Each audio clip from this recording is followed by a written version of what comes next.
He's turning it on right now. Oh, we're sharing.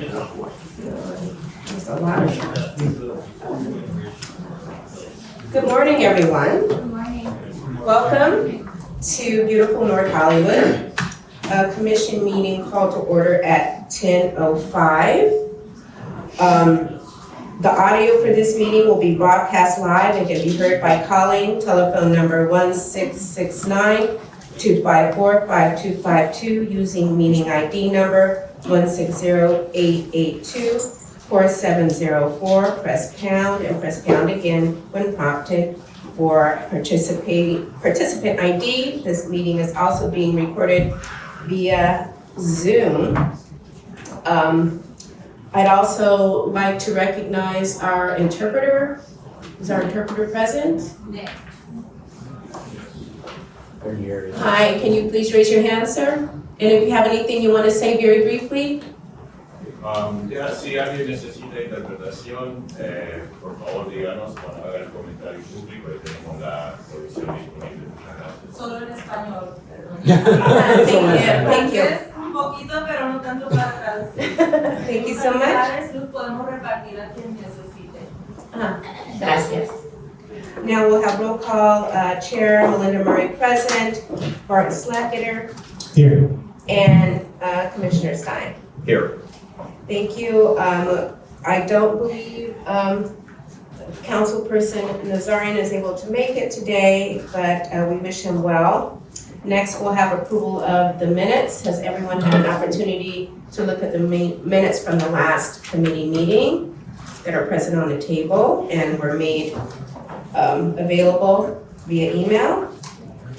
Are there any comments about the minutes? Move approval. Thank you. Second. People approve, motion carries, and now we will move on to public comment. Thank you, Madam Chair.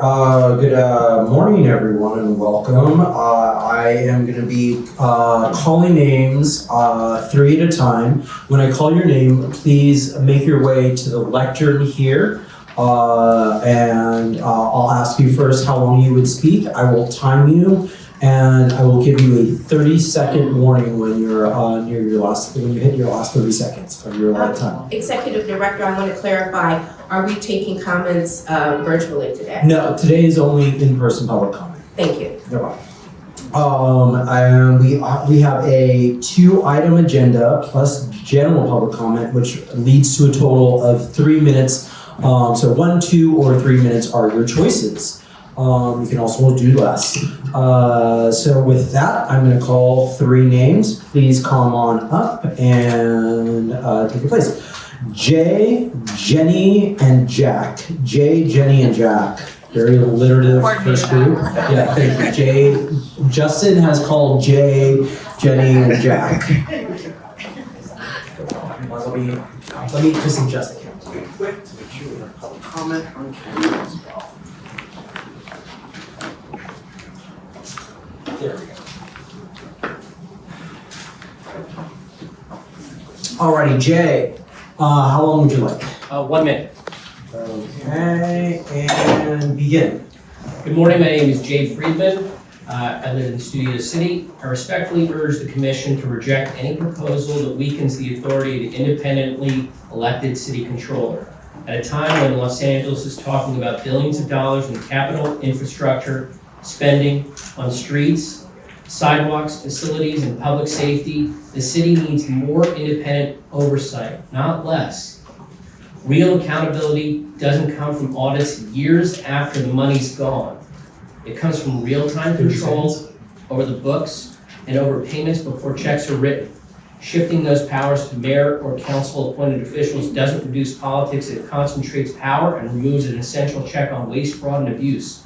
LA is also already facing budget shortfalls, failed projections, and a deep trust deficit with the public. Weakening the Controller's office won't fix those problems, it'll make them worse. I strongly support Controller Mejia's position and urge the Commission to preserve the Controller as a strong, independent voice for fiscal accountability. Thanks for your time. Jenny. How long would you like, Jenny? Folks, Can you hold 2 your minutes, please. applause, please? It's not gonna influence us, and in 2 addition to minutes? that, it's just gonna take time. Alrighty, and go. My name is Jenny Paluzzi. I serve on the North Hollywood Northeast Neighborhood Council, but today I'm here as a resident of LA. I have been involved with my NC for 7 years, and we've spent ample time and money hosting neighborhood cleanups. While they build community, I'm adamant we should not have to clean the streets. The Bureau of Sanitation has a $400 million budget and is paid to do this exact work. Meanwhile, our NC budgets were cut this year to only $25,000, and we are unpaid for our service. It is clear there are significant problems with the infrastructure in our city. The commission was provided an 18-month window to deliberate on the changes to the city charter, a very limited time frame for this kind of reform that LA deserves. But your meetings were delayed 9 months, and the deliberation window was effectively cut in half. The current ordinance establishes a charter reform commission once every 10 years, which means any meaningful structural change for Angelenos over the next decade is dependent on only 9 months of review. Given this reality, it is difficult to understand why this committee is spending time examining the controller's office. The 150-page written comment for this meeting focused almost entirely on the controller, despite it falling outside of the committee's core charge. I agree wholeheartedly with the controller's recommendations, and I urge you to follow his lead. I respectfully ask this committee to focus on the work that it was created to do. There is significant and urgent work to be done to strengthen our city's infrastructure and planning. 30 seconds. Thank you so much for your work and for coming to our neighborhood council district. Thank you, Jack. Hi, How long would you like? 1 minute, please. Go. I am a resident my entire life of this neighborhood, my parents as well, and I have never had the insight into this until recently, and a large part of that has been due to Kenneth Mejia's resources and tools into the LA City budget and helped me gain footing and learn more about how I can get involved in my neighborhood that I've lived in my entire life. I would like to advocate for giving the controller an independent budget, designate the controller as the city's CFO, require minimum qualifications for the controller, clarify the controller's audit authority included in the city programs are sourced from his city tax dollars, allow controller to hire outside counsel, and enshrine the controller's office fraud-based and abuse function. Thank you. Thank you. The next three are going to be Amy, William, and Jason. Amy, William, and Jason, please come on up.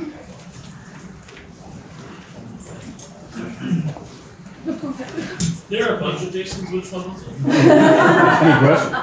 Bunch of Jasons. Jason Schmid. Okay. Oh, there's another Jason. And okay.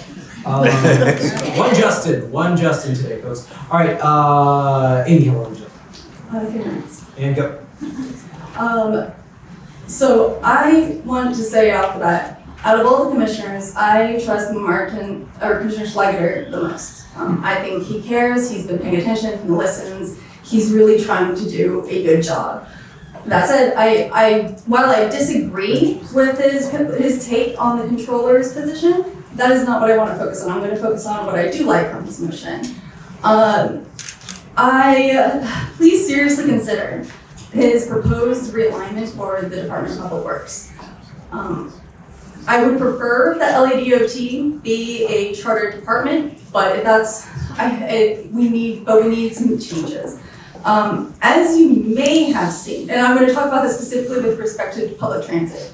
As you may have seen, this public corridor transit looks like they are going to move forward with Alternative 5, such that a modified version of Alternative 5, so that the northern half matches Alternative 6. And as somebody who grew up on the border of Tarzana and Reseda and a current Valley resident, it's hard to view this as a win. It removed stops that would have given Reseda and Northridge access to rail. It instead focuses on continuing giving access to continuing access to the East San Fernando Valley, who already has access to rail, while everything west of the 405 still does not. Now, this commission cannot fix that. I am highlighting this because that is an LA Metro thing, and as this proposal or their alternative shows, it feels rather final. It feels like LA Metro does not want to expand public transit or rail westward into the valley. LADOT is supposed to be LA City's public transit organization, but they haven't been doing anything for the valley either. We've been getting incremental bus improvements and, sorry. I would really like to see LADOT be given more control on how to improve transit in the valley without having to go through all of the different organizations. And I think that Martin's proposal for the realignment for Department of Public Works is a step in the right direction. Thank you. Thank you so much. William. How long would you like, William? 2 minutes. Go. All right, so first off, I want to say, Mr. Schlageter, your proposal is garbage. All right, this city right now is full of fraud and waste, and you know a lot about it because you used to work for Wazar when he was committing his crimes. And here you are trying to change the charter to take away control, responsibility of oversight away from the controller, who, by the way, happened to get the most votes in LA City history, and give it to the mayor and the person that appointed you, MHD. I think it's shameful. I think you're disgusting. I can't believe we're even here discussing this. Why would we consolidate power with the mayor and council? Why would we do that? And I'm going to tell you right now, I know for a fact MHD, Marquise Harris Dawson, put you in here to do it. And why are we even here on a Saturday at this committee talking about this? This is all shameful. I'm going to tell you right now, I think one day you're going to run for office. I bought your name last night on .com. If you ever run for office, I'm going to make sure that everybody knows how corrupt you are. Laugh about it now. You think it's funny? You're not going to be thinking it's funny when I come around your neighborhood and I post up posters talking about how you're corrupt. You guys all better get rid of this shit, or else I'm going to hold all of you accountable. Enjoy your day. And next will be Jason Schmidt. After Jason, we're going to have Michael, Sheen, Christina, and David. Michael, Christina, David after Jason. Jason, how long would you like? 1 minute. Go. I'm just here to voice my concern about the LA Controller's Office. I think an independent, well-funded Controller's Office is vital to the city. Financial transparency is vital to the city. Taking away the funding, I think right now we're seeing what a well-funded Controller's Office has to offer in the right hands. I'm aware that the wrong hands could come along, but that's why we can vote them out. So I think having a well-funded Controller's Office is vitally important. So I firmly disagree with the plans to make changes to that department. Thank you. Thank you, Michael. And how long would you like? 3 minutes, please. Go. Hello, my name is Michael Shear. I'm the Director of Research and Government Affairs with the Controller's Office. We sent a letter to the Commission and the public last night outlining our concerns with this one aspect of the Commissioner's infrastructure plan. And I'm not going to read the whole letter right now, but I do want to underscore some very important points and some things that might be misconceptions about how our office works and how our oversight role works. The Audit Services Division of the Controller's Office is 10% of our office by headcount. We have, for the entire city, 7 auditors and 5 fraud, waste, and abuse investigators for a budget of about $35 billion if you include the proprietaries. And that is why the way we are able to provide the oversight that we provide, it is not just through the audit authority. It is through the essential accounting and paymaster authorities. The charter itself, when it defines the controller in section 260, it defines the controller as the auditor and general accountant of the city. And it goes on to define that role with one unified definition: to exercise a general supervision over the accounts of all offices, departments, boards, and employees of the city. That general supervision, that oversight, is not the role of the auditor. It is the role of the auditor and the accountant. It is one unified job, and separating them out will only hurt the larger goal of accountability and transparency. And a lot of the transparency we're able to provide is because we provide this general supervision over the accounting, because we keep the official books of the city. That is how we are able to provide things like the paycheck website, which lists exactly how much every city employee gets paid, or the checkbook website, which lists exactly every single, all the transactions we make when we spend, not the City of LA's money, but the people of the City of LA's money. And the Paymaster service is not bureaucratic box ticking. It is not just cutting a check. It is making sure the proper approvals have been made before the check comes out. That is what takes time, and that is what's critically important. And that is what our office does. Not just making sure those approvals are done, but an enduring public record of those approvals are kept in an independent office. So the mayor and the city council, 30 seconds, who have the authority to make those payments true. And then the controller has the authority to make sure those payments are proper and report those payments to the people of Los Angeles. And, finally, nobody woke up after hearing the racist and corrupt Fed tapes and said to themselves, these people should be approving their own invoices. We have to remember why we're here and the problem we're trying to solve. And I encourage you to solve the problem of infrastructure, but I also encourage you to leave the control room. Alrighty, and I do apologize for the crunch in space. There are still some chairs, and if you have a bag sitting next to you as opposed to a person, please move the bag and let a person take the seat. And for those standing in the back, please, hopefully you can find a seat. There are some extra chairs. We'll be creative about making space. We want to make sure that everyone gets a seat if they want. Absolutely. All right, thank you so much. Christina, how long would you like? 2 minutes. Go. Good morning, commissioners. My name is Christina Dirks. I live here in Los Angeles, CD2, just a few minutes away, 91606. And I'm here to give public comment on item number 2, specifically Commissioner Schlageter's motion to convert the CAO to a chief financial officer appointed by the mayor and approved by city council. Money is inherently political. We have had multiple instances of elected city council members under federal investigation for accepting bribes in the last several years alone. If the responsibility of the city controller were given to a CFO appointed by the mayor and approved by the council, a corrupt mayor and council will have the freedom to appoint and approve someone who will hide their financial foolishness at best and corruption at worst. If the CFO opposes this corruption, they would simply be fired. Is it political? This motion included wanting to depoliticize this office. But yes, it is political. We cannot depoliticize it because all elected actions are political.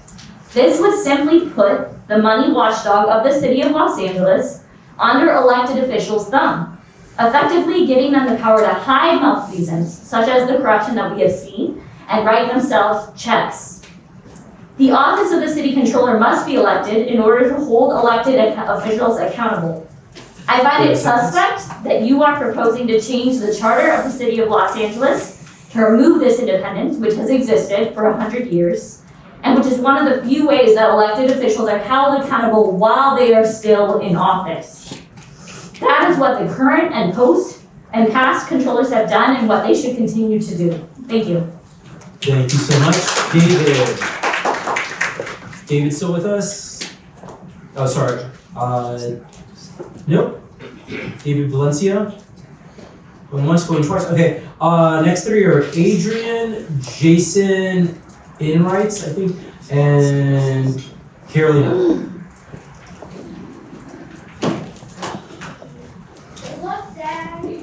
Thanks, bud. All right. That's just unfair for everyone. Adrian, how long would you like? All right, may I have 2 minutes, please? Go. Sure. My name is Adrian. I live in North Hollywood. I'm basically here for the first time ever, really. And I'm just here to speak really for people that are more on the low volume tier. We're heading towards really high inflation. that's gonna lead to homelessness, and then homelessness leads to drug abuse. Drugs aren't gonna go away. Like it or not, basically what's gonna end up happening is we're gonna have more people in these kind of situations that essentially we have encampment, little valley villages that are not being used. I know it's difficult to run, but essentially we need to put those to use. Tax money is going to it. Why isn't it being put to use? We're gonna see more and more little misdemeanors happen. My car's been broken into, side swipes. I live on a strip where there's a huge amount of cars going by really fast. That's another addition.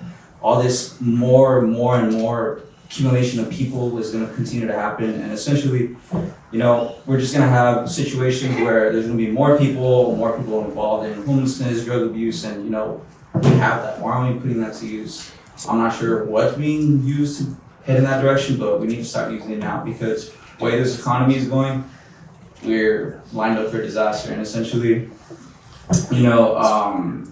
I just really hope there's more tools being put towards that direction so we can have more tax-paying citizens, at least have them inclined to move forward in that direction and essentially use those resources to lift them up. Sometimes people need a second chance, and we're all just in our world trying to help ourselves out, but sometimes other people need help as well. And homelessness is one of those best ways to do it. So please take the time to look into putting those little valleys encampments to use instead of just being completely empty. Thank you. Thank you. Jason. How long would you like, Jason? 2 minutes. Hopefully I won't need it all. Go.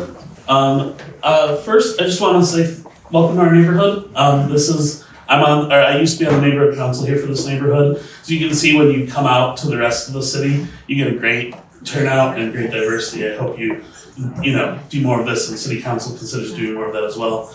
I want to thank Commissioner Schlageter for actually giving us motions and things to look at and discuss. We don't agree with them all, but I'm really happy you did give us something to look at to show what you're thinking. I also want to thank you. You've been really helpful. You've come out to a community night we held and heard from us. I feel like you've been very thoughtful in your deliberations. Now I'm going to critique some of your things. Sorry. I hope you'll take it to heart. But first, just want to talk about the CIP. I love that you put that in there. We need a 5 to 10 year CIP within the city charter. I hope we can define infrastructure as all publicly owned or supported physical assets that support everyday functions of modern life and or enable delivery of necessary services. We had another cleanup in this area today because there's not enough trash cans in North Hollywood.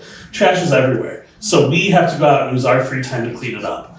We don't have enough public bathrooms, so people are out there defecating on the ground.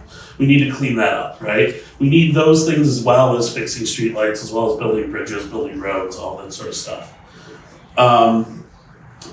I hope that the CIP can be administrated by a chief of infrastructure with necessary support staff, some sort of department.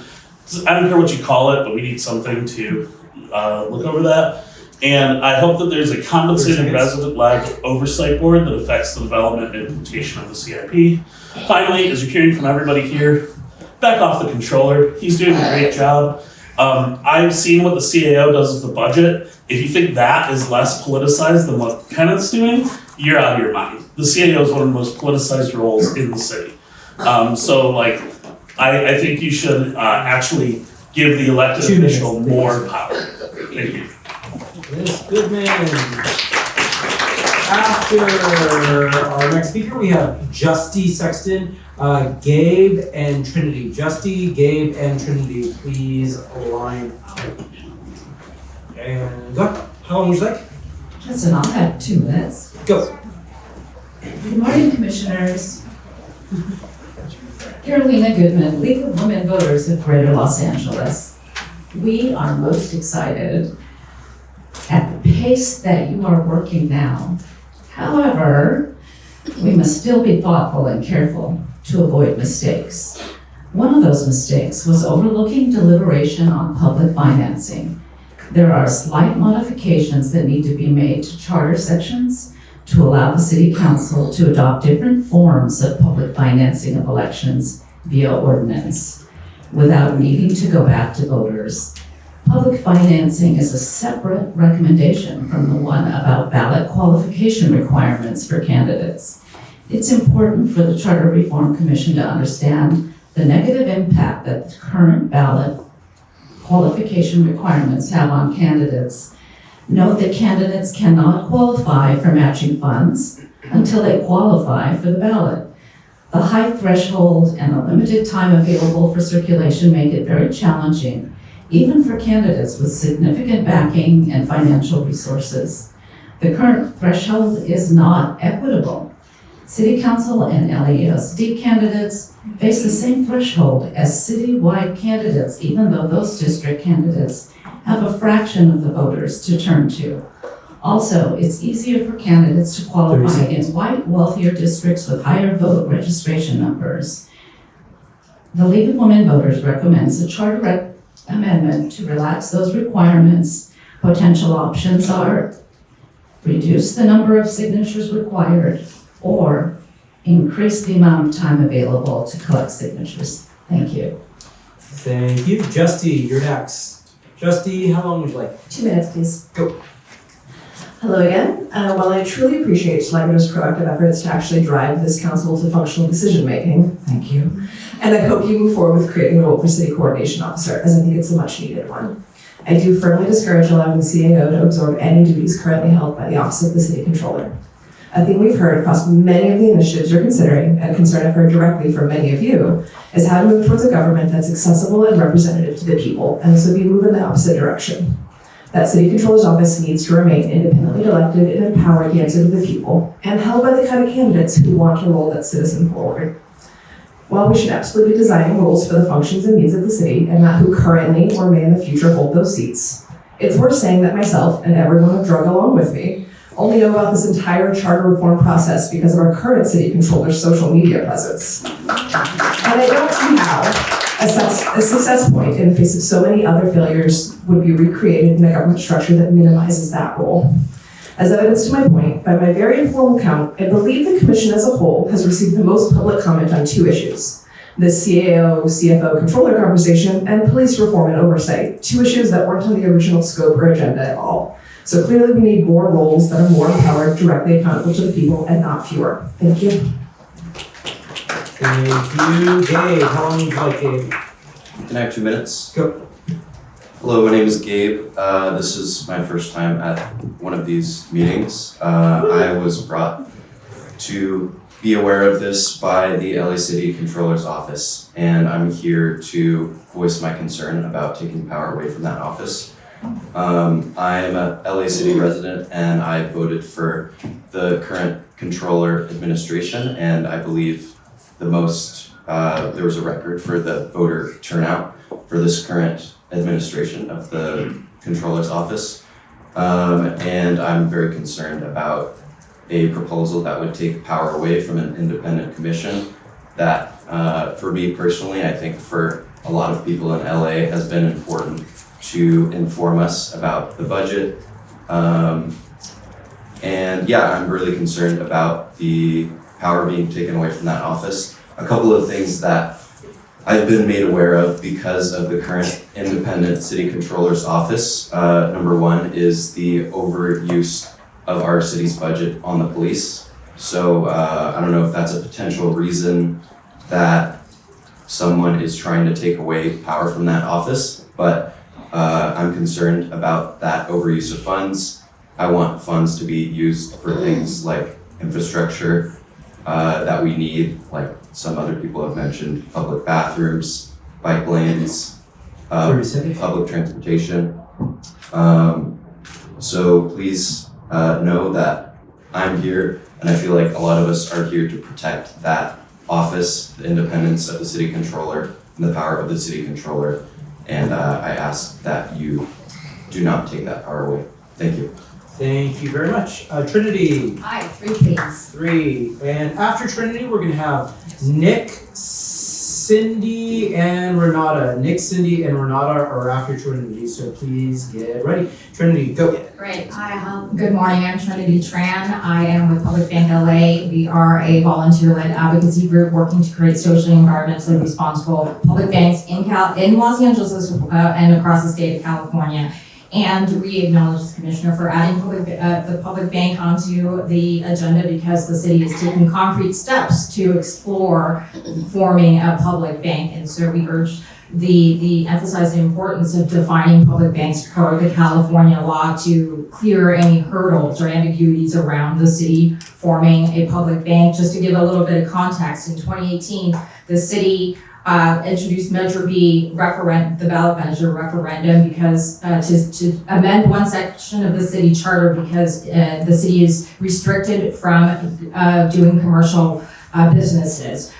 Now that carve-out is unnecessary because in 2019, the governor signed the California Public Banking Act into law, AB 857, and that defined public banks as public, nonprofit public corporations that are created to serve public purposes. So per the California Public Banking Act, public banks are explicitly exist for cost savings purposes, to strengthen local economies, to support local economic development, especially with housing and infrastructure, and they also don't do retail, so they don't compete with community banks, credit unions, and CDFI. So those are all public purposes, not commercial purposes. So that's important now because LA City Council has taken various steps towards creating a public bank. We have already hired consultants to write the feasibility and viability study for a public bank. 9 LA City Council members, a majority of 9, have now contributed their own discretionary dollars to moving forward with this, and this comes at such an important moment right now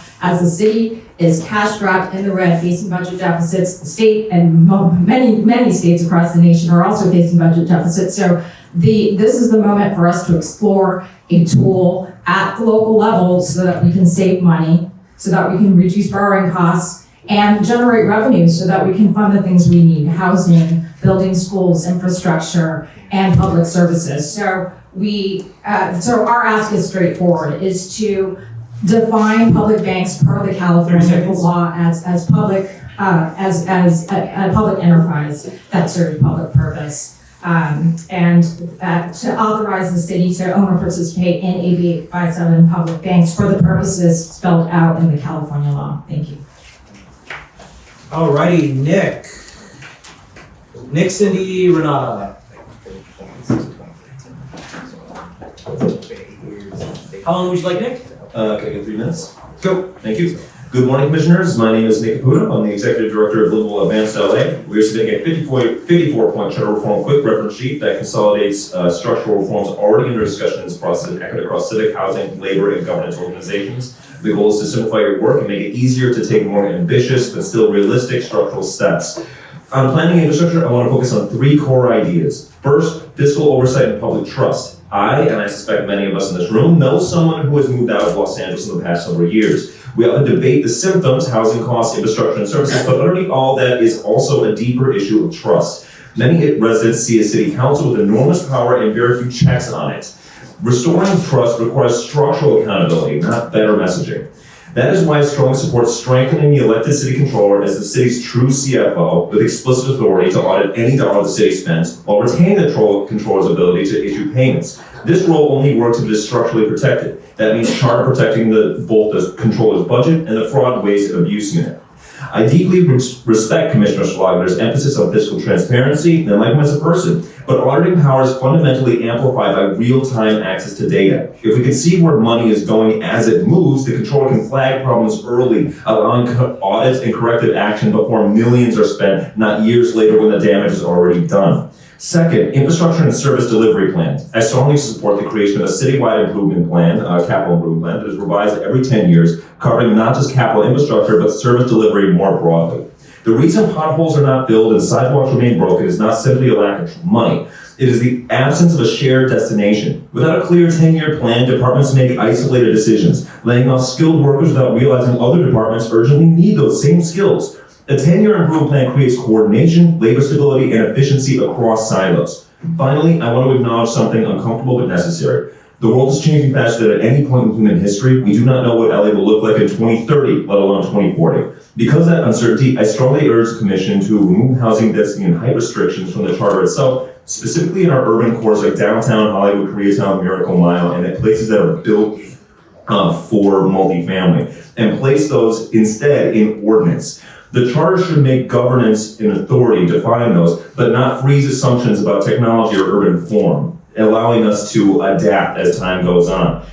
These themes, restoring trust through accountability, long-range planning, and flexibility for growth, are reflected throughout our submitted framework. And thank you for the opportunity to speak today. And one thing I also want to say is that this is an advisory commission. And with an advisory commission, not one that goes directly to the voters, there are two responsibilities. One, to make sound decisions and sound recommendations for laws that are there, but also to tell it like it is in how broken the city is and what we need to change. So as a result, don't be afraid, do not minimize your actual thoughts on what you think needs to be done. Thank you. Cindy is next. Cindy, how long would you like?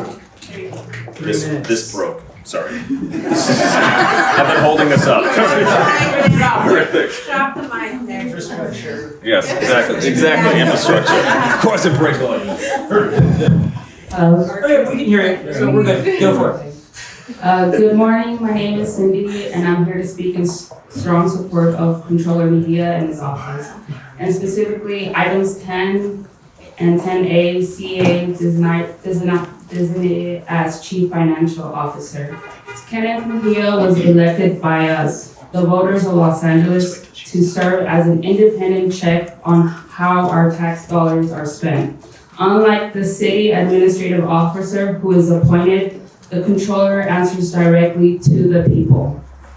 And the controller is delivering results through innovative data visualization and transparency tools. Controller Mejia has shown us exactly where our money goes. Many of us have seen his office work documenting city spending, including eye-opening charts showing the disproportionate budget allocated to LAPD compared to all other city services combined. This information we deserve to see and that we never have had access to without an independent elected watchdog. Yet this office is under attack. Despite doing critical work with limited resources, the Controller's Audit Division has been slashed from 42 positions to just 17. That's a 60% cut to the city's accountability function during a budget crisis. Now, some want to even strip more power from this office. Proposals in the charter reform process would give the CAO an appointed official the title of Chief Financial Officer and transfer performance audit authority back to the CAO's office. This is exactly backwards.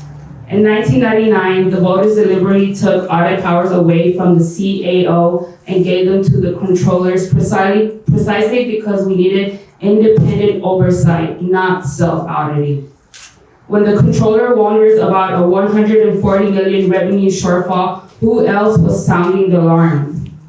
When fraud, waste, and abuse investigations reveal problems, who is doing that work with just 5 city investigators for the entire city?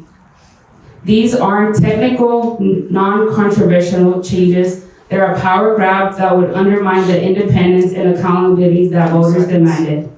If we want transparency, if we want to know where our money is really going, we need an independent, collected controller with the tools and staff to do the job. I urge you to protect the controller's office, restore its budget, and reject any charter reforms that will weaken the one office that works for us, the taxpayers, not City Hall. Thank you.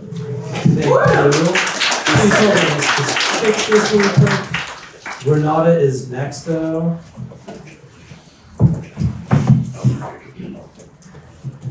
After Renata, the next two are going to be Casey, Samantha, Casey, Samantha, and Josh.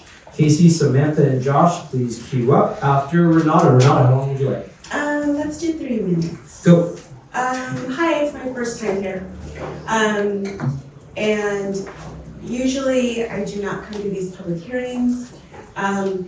Government terminology, I don't understand that. My sister will attest to that because I get all my information from her. It took this to get me off of my couch.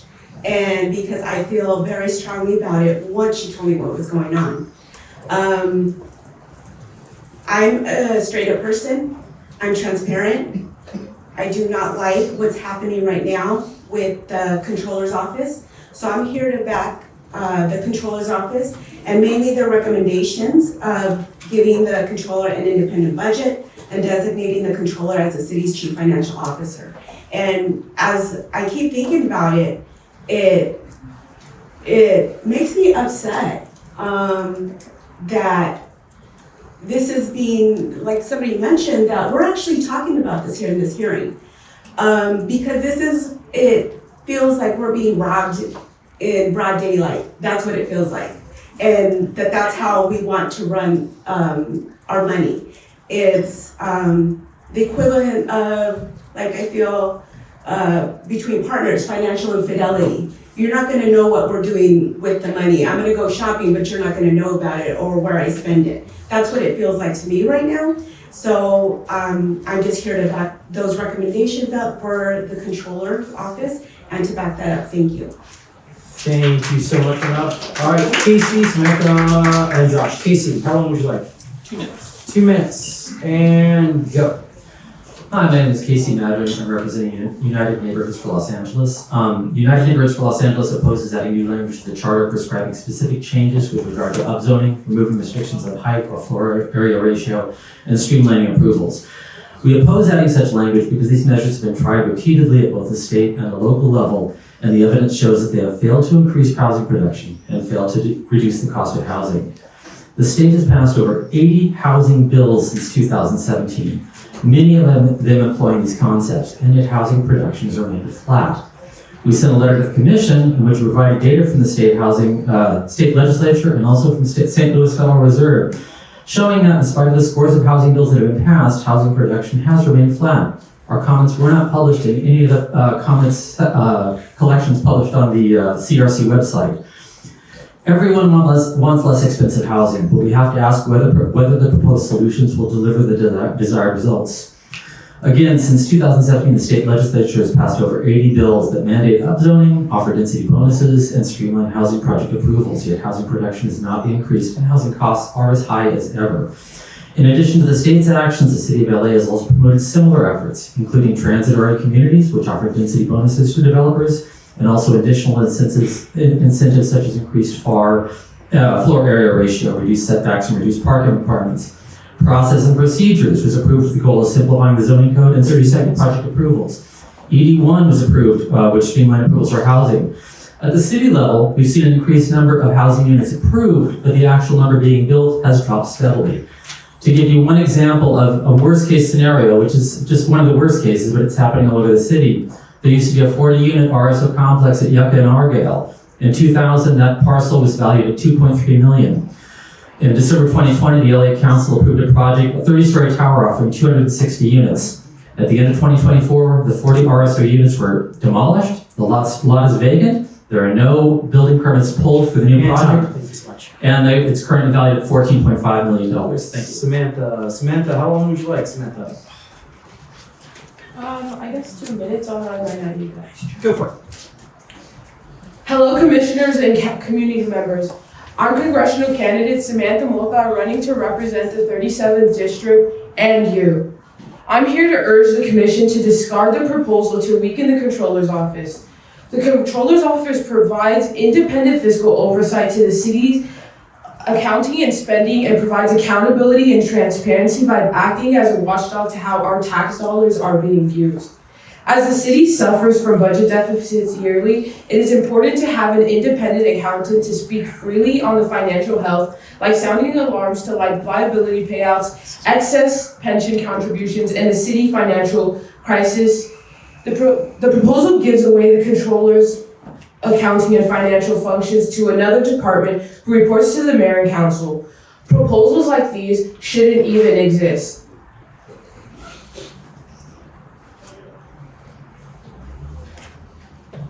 When waste, fraud, and abuse are rampant in the city, county, and country, instead the commission should reject the proposal and make the controller the CFO and approve their 6 recommendations to ensure financial clarity to the public.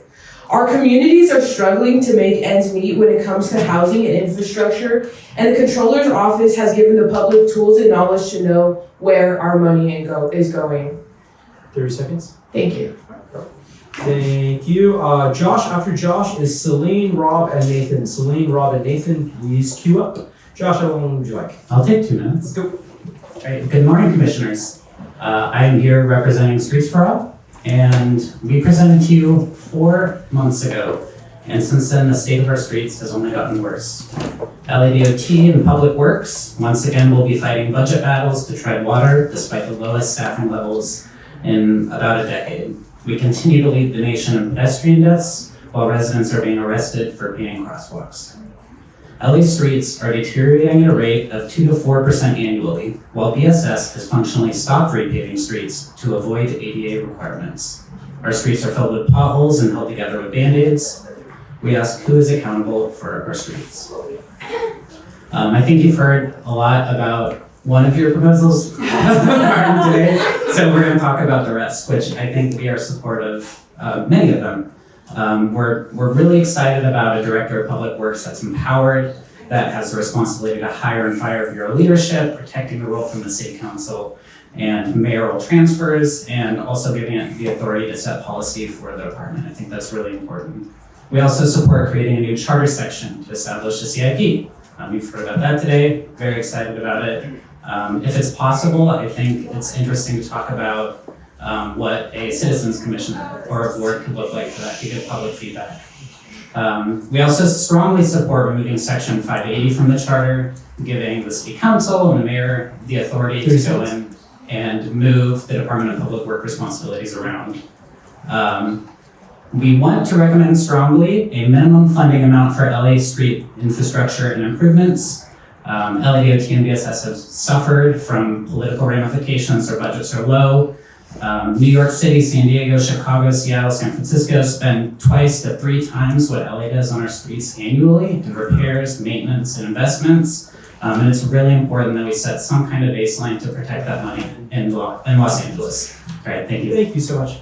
Celine. Celine, how long would you like? 2 minutes, please. Go. Hi, my name is Celine, and I'm a district manager in District 5. I'm against leaving the CAO, the accounting and payroll duties of the city controller. This sets a terrible precedent for corruption since the CAO is appointed by and reports to the mayor and the city council. I have already seen the results of this kind of behavior as someone wanting to enter the healthcare field. Right now, RFK Jr. is causing irreparable damage as the Secretary of Health, which is a presidential appointed position.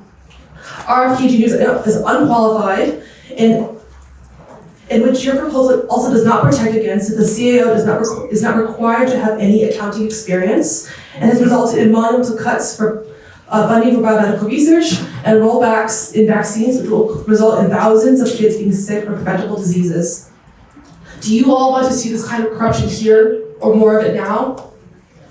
I would like to believe that you will all do everything you can to stand against this administration that has caused so much suffering in our communities through ICE raids and rollbacks in government assistance programs.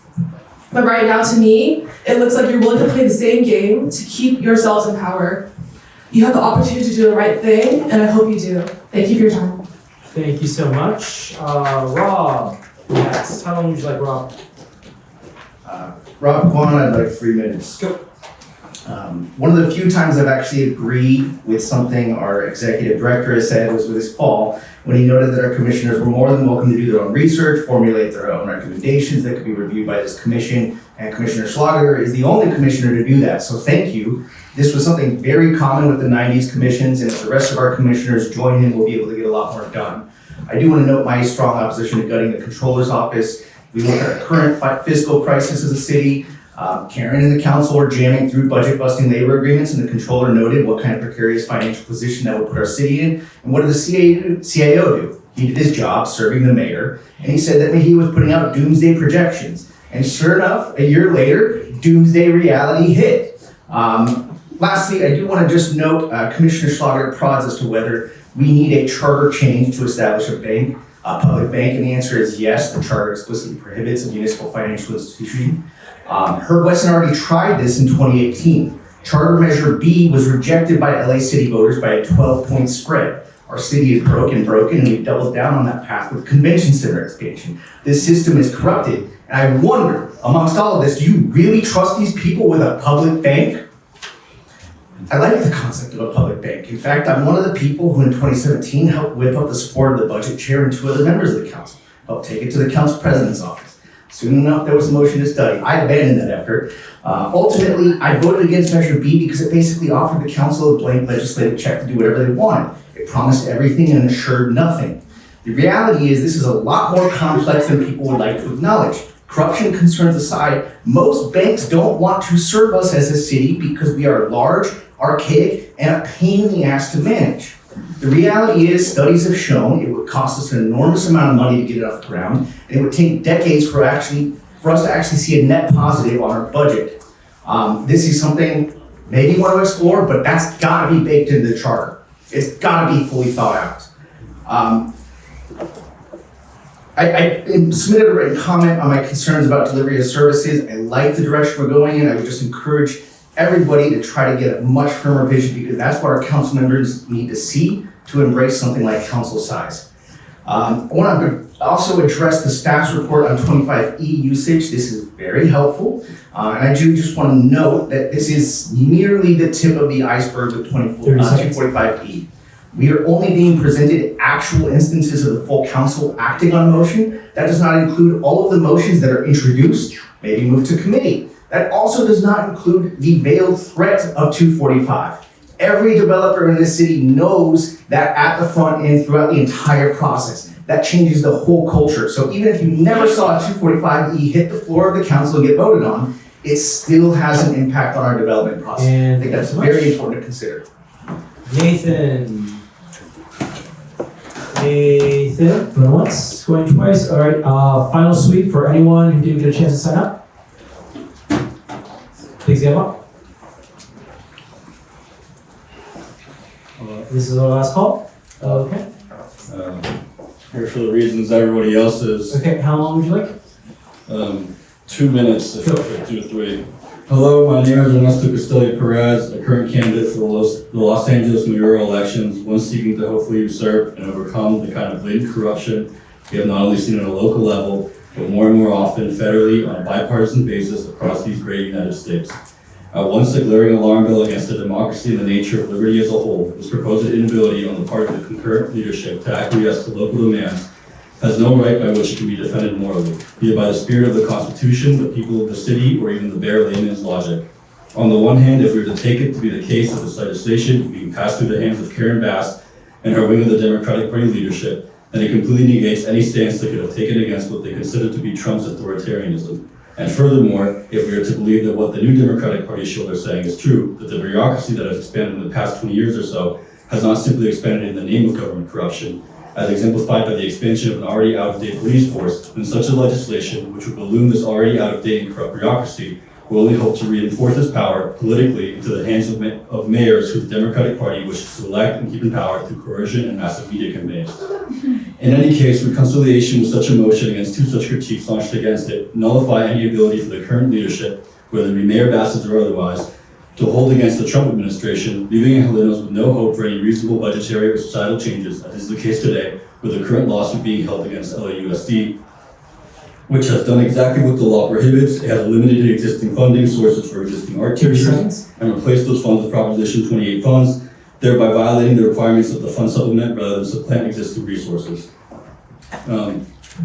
Anyways, to make a long story short, I would like to end a quote with both from some of our founding fathers and LA's own Joan Didion. Firstly, with Didion, who stated, and I quote, "The distinct possibility that an entire generation of younger voters might see no point in choosing between 2 candidates who telling the same remote story could benefit only one campaign, the Republican, and the failure of the Democratic Party to recognize this, and yet neutralize the legacy it has worked so assiduously to disavow." Thank you. Thank you. Next speaker. How long would you like? 2 minutes. Kai Edwards. I'm an accountant, soon to be a CPA after this month. Actually, I'll be qualified. So, just came here to, speak against the changes to the controller's office. Honestly, he should have a lot more power. I'm surprised that he doesn't have, all of the things that he's sort of requesting in the charter changes. And it's weird that we wouldn't give the professional, the one who has to go through all of these sort of hurdles and pay all this money, get all this experience, do all these things to get in this position, who is extremely qualified, all of the, the things he needs to be able to do his job. So it's weird. And I really want to believe that you guys do have, all of our, best interests at heart. It'd be weird if you got in this position and was like, I'm trying to screw over everybody. So I probably wanted to take up too much. Please, I really hope you guys this experience doesn't make you believe that we want this. We want him to be empowered. That's what we voted for. And, we wouldn't want it any other way. So please, I hope you're listening and just really taking this to heart and hearing us all out, because this really does mean a lot. Like a lot of people, this is my first time coming up here and sort of, speaking about anything. I really, truly, from the sidelines, kind of thought a lot of this was like political theater. Truly. So, like I said, I really hope you guys listen to everybody and really take this in. Thank you. Thank you. Next speaker. How long is that? 2 minutes. Okay. Go. Commissioner Ted, Commissioner Melinda, Commissioner Martin.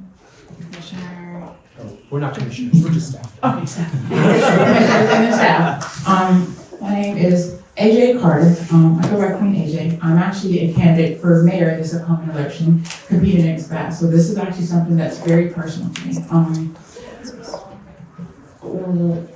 Los Angeles stands for, it's the city of angels. It's quite literally the angels. And it's quite disappointing to see so many of our angels have fallen between the broken off wings, the lost halos, the diminished crowns, and we have an extraordinary opportunity right now to reestablish and resecure our angels from Skid Row to everywhere that houselessness reeks or cost of living interrupts the very fabric of our families. And I can go on and on about the issues that plague our city. However, I only have, at this point, probably about a minute and a half left. So I will say, please sit in the mirror. I ask kindly, please just stare at yourself in the mirror and really take some time to reflect on your values and see if they align with everything else you've heard here. The City Controller's Office is there for accountability because it makes the mayor's office and the entire city charter, it makes your job easier. When you have someone to watch behind you, hey, we're going to catch you when you slip. You said you were going to do this. What happened? We're having budget falls, downfalls here. Yet we continuously overgive to the police. What's going on? 30 seconds. Okay. I'm just asking you, just take some time, look in the mirror, reflect on your values, and make sure they align with all the angels that have elected you and are trusting you for our best agenda, myself included. I will hold myself to the same standard that I'm holding Mayor Bass and every other elected individual. We are absolutely nothing without the people that vote for us. Please keep that in mind. Next speaker. How long would you like? 2 minutes, please. Okay. Hello, my name is Sonia Desai-Domley. I am a resident of Van Nuys, City Council District 6. I am here to express my disapproval of the Commissioner Schlageter's proposal to remove responsibilities from the City Controller's Office and place them under the responsibility of the CAO. The specific problematic language in this proposal is the CAO's duties will include, quote, assume some duties of the city controller in order to depoliticize routine financial functions, including processing payroll, accounting, and vendor payments, and to allow the controller to focus on its audit, transparency, and watchdog responsibilities. This is a bad idea because accounting and paymaster functions are essential for the transparency and accountability of the city's budget.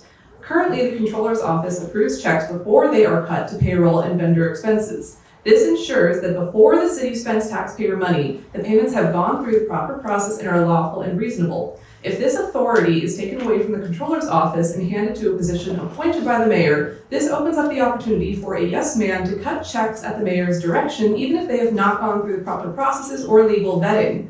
This would be a ticking time bomb to create waste, fraud, and abuse, and the proposal would only leave the controller's office with the power to complain about it after the fact, not stop it in its tracks and alert all members of the city of waste, fraud, and abuse while it is happening. So I urge you to reject this proposal and to instead possibly increase the responsibilities and the power of the city controller's office, which is directly answerable to the City of Los Angeles community members. Thank you.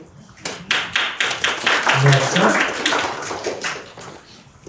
My name is Penny Shays, a resident of. How long would you like? 1 minute. Go. I am a transplant here.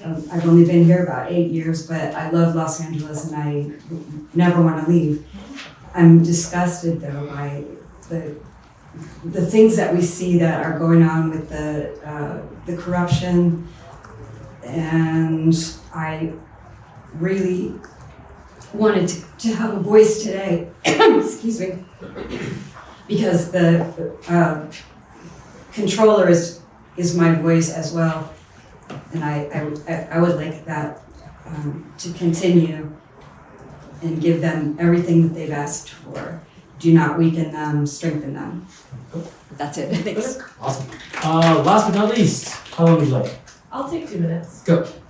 Morning, my name is Chloe Webster. I'm a LA resident. I'm here to strongly oppose any charter reform that would strip the controller's office of its essential responsibilities.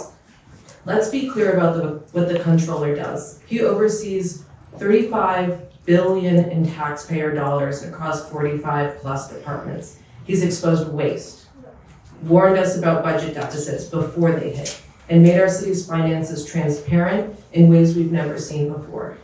And because he's doing his job, auditing departments, investigating fraud claims, speaking truth to power, there's now an attempt to weaken his authority. That's not reform, that's retaliation. The Comptroller's office is already severely understaffed. They only have 2 accountants reviewing all citywide vendor payments, 7 auditors for the entire city, 5 fraud investigators handling over 700 claims a year. They've lost 27 positions just last year while their workload keeps growing. Instead of stripping this office of power, we should be strengthening it. Controller Mejia is asking for basic tools to do his job, an independent budget, clear audit authority, and the ability to investigate fraud across all city programs, including those housed in elected offices. Los Angeles is in crisis. We need more accountability over our tax dollars, 30 seconds. Not less. I urge you to reject this charter reform and support the Controller's recommendations. Thank you. Thank you. And that concludes our public comment portion of this agenda. Thank you for all of our public comments. I am now to the planning and infrastructure portion. May I make a comment? What is it about? The attack on Morton. Yeah, we'll I just forget what's on the call. it is uncalled for. Let's move forward. Let's go to our next presentation, which is, I believe, from our staff. Is that Sure, we're going to be doing item 1, which I'll read into the record right now. Discussion relative to potential infrastructure-related charter amendments, including but not limited to issues related to current city charter provisions and related policies governing the planning, delivery, and oversight of Los Angeles' physical infrastructure, a capital improvement program, land use decision-making, structure and governance, and possible action regarding related report back requests and related matters. We have the Department of City Planning with us today to answer any questions, and if they wanted to make any brief remarks. Yeah. Okay, good. So I'm going to hand this over to my colleagues who are going to go through this with us again.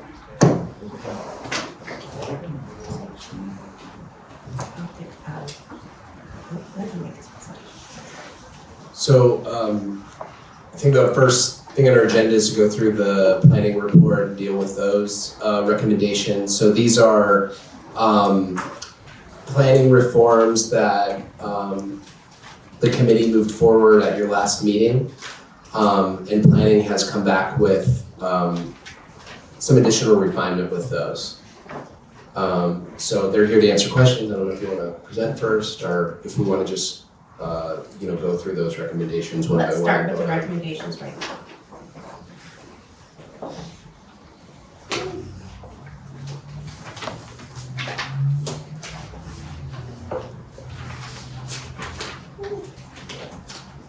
Okay, so recommendation 1 on here is relating to area planning commissions. And their planning's recommendation is to amend Charter Section 552 to establish a single commission that serves to consider appeals to quasi-judicial approvals in addition to the existing City Planning Commission. The APC's current role acting upon specific plan exceptions and smaller scale zone changes and general plan amendments is established by ordinance, i.e. not in the charter, and those approvals should be by ordinance, be addressed by the separate City Planning Commission. And then as part of this, remove Charter Section 565 involving delegation of authority from the CPC to the APC, as well as all other references to the APCs.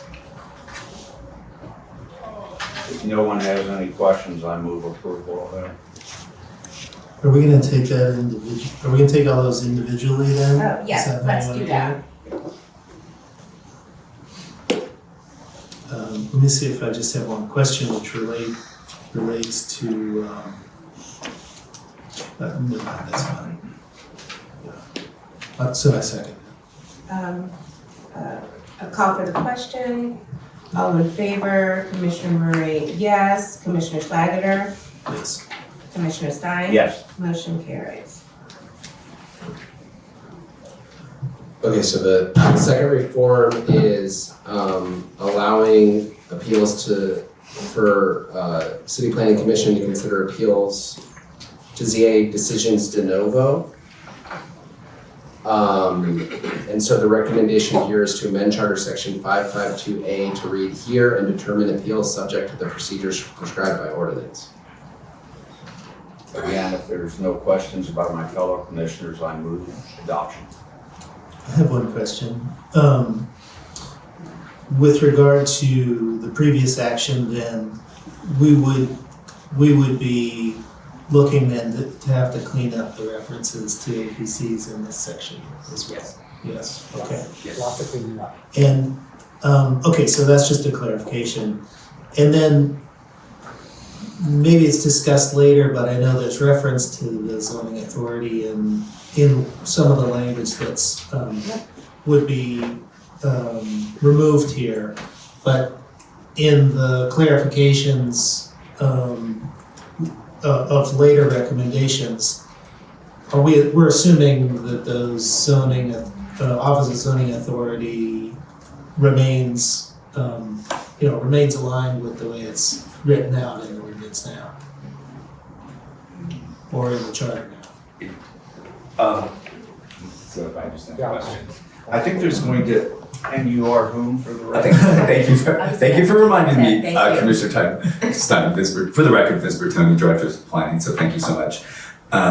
So I believe there will have to be some coordinated cleanup of some of the language here as we go through. So we'll be doing a red line version of this so we can be very clear about that. So we would need to track any changes that would be within the charter portion, within at least recommendation A1 and A2, I believe. I'm not sure if the last one requires a lot of coordinating or not, but we'll take a look at that when we get to recommendation H2, right? Yeah, okay, great. And I say that just out of support for, a strong Office of the Zoning Authority, so thank you.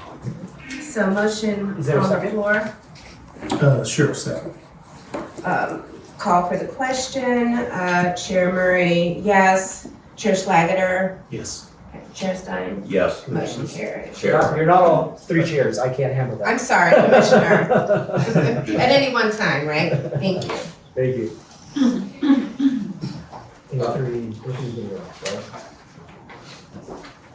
Which one? Moving on, with regards to B1. Yeah, so B1 is amend Charter Section 245.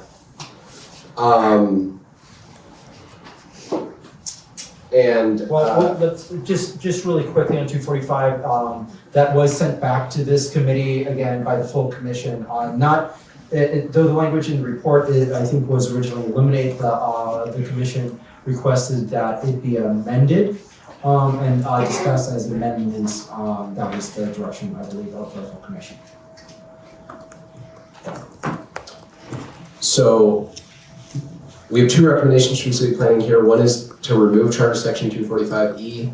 The second is to amend Section 245E so that council has the authority to remand items back to the City Planning Commission for reconsideration a single time. After remanding, the council would retain the ability to override the commission. And we also have a follow-up report on 245E, just going through the last, all the instances of 245E has been used going back to 2015, and there's some additional recommendations for amendment there. Yes, so I thank you for providing that additional information about the times that it's been used in the past 10 years or so. Citizen Kwan has brought up the fact that those are hard and fast numbers, but there hasn't been an analysis, or the numbers haven't been presented to us about times when things are moved and removed. So I think he brings up an excellent point, and I'd like a little more information about that. Even though I'm still waiting for deliberations, I'd also like to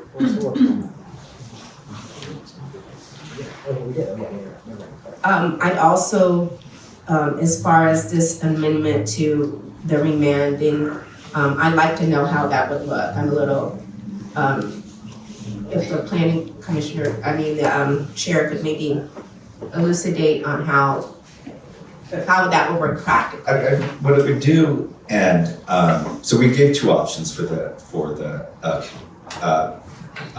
committee to consider. One of them is removing 245E so that the planning commission, city planning commission, area planning commission, which would now be a different body, potentially, decisions would just be treated like other ones, which is they were remanded back to the commission, recommended that they reconsider it. What this would do would, the second one, so the first one is just removing 245E and the area planning commission or their successor, and the city planning commission would be like any other body. The second option is to have the city council, if they want to take up we change 245E, so if they want to take up a planning issue between the two commissions, they would have the ability, they would be required to remand back to city planning commission, but then that commission or the other commission, but that decision would still go back to the city council, and the city council would have the ability to override it like they do today. So it would be like the system today, but just a loop back to the commission. So that's another option. But they would have to do it within a time limit of, I know I'm jumping down one issue on our chart, but I mean, it's within 75 days. Yeah, you can approve. Right, we can do I believe there's, I don't know if there's, in this, we can put that in, obviously, within, just to clarify that. And we do have the other options outlined in our And let me ask about that other option in the memo. So I know that in that set of alternative options, in your first alternative option one, there's a timeline, right? So can you just talk about what sort of justifies that timeline? Because my inclination would be to take this amending option, the second option presented by planning, and be clear about the timeline as well as presented in the memo. Yeah, I think the goal was just to give a timeline and not, I think we're, we're more neutral on what that timeline is, but having a timeline is an effective tool. Commissioner Stein, I'd like your thoughts. My inclination is to keep 245E as currently constituted, but I'd like your opinion, and then Commissioner Schlageter, your opinion as well. Or is there a motion? Well, my first comment would be, I would like to amend 245E as proposed by the planning staff and the planning department. But with the provision that all these actions, especially if it's remanded back to CPC, have to take place in 75 days or it's deemed approved. That will get council office, to take an action.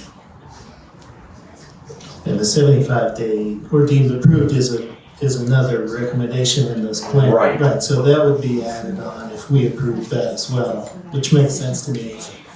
I'm looking at the memo presented by staff, and their alternative option 1. So I need to be refreshed what that exact timeline would be, but Oh, yeah, sorry, we don't physically have it memo, I think because it was finished so late yesterday. I've only looked it up on my phone myself. So- But it was posted yesterday. It is on the website, for all of those listening or in the room. So for sake of people listening, that option that I'm referring to would add language specifying a tight time requirement for council to act on a case following the invocation of 245E. A 30-day requirement could be used to allow that 245E actions are addressed promptly to allow for limited delays to projects. So I think there's some, I think what we could request is to explore this timeline question along with the deemed approved component. So my motion, if you will, and then consider this just discussion here. For discussion, my motion would be to accept the planning recommendation option 2 here, amending section 245E, and adding from the staff memo the alternative option 1 of language around a timeline. And then, of course, we'll add on the deemed approved component with the future action here. That would be my motion. So that's a hybrid. And if I could just, make a comment too on that, thank you Please. for that. If we have a timeline, we will need, this is looping back, and there's public noticing requirements and reports that need to be prepared, et cetera. So we'll need to have enough time to remand back for all the appropriate work to happen and come back. So I believe Commissioner Stein had a 75-day time. I heard 30-day, and that's too tight. That's Well, what I was perceiving the timeline was for council action. If council action remands it back, Oh, I then see. you're gonna have, Okay. that will restart Right, as will long as we- effectively create a new clock when it Right. starts, which is when you send it back to the Okay. council. And maybe we'll understand, we'll get to wrap our minds a little bit around the language. I Sure. think the intent of the ad hoc committee is to put a deadline for the city council to act. If they don't act, then the previous decision stands, right? So if they're wanting to call up a decision of, let's say, the city planning commission, if they don't act within a certain period of time, then the city planning commission action is final. Deemed approved. It would be final. Would be deemed, Well, or final, It'd be yes. fine, because the action could be a denial. So- Oh, okay, yeah. So yes. it'd be deemed, their action would be final.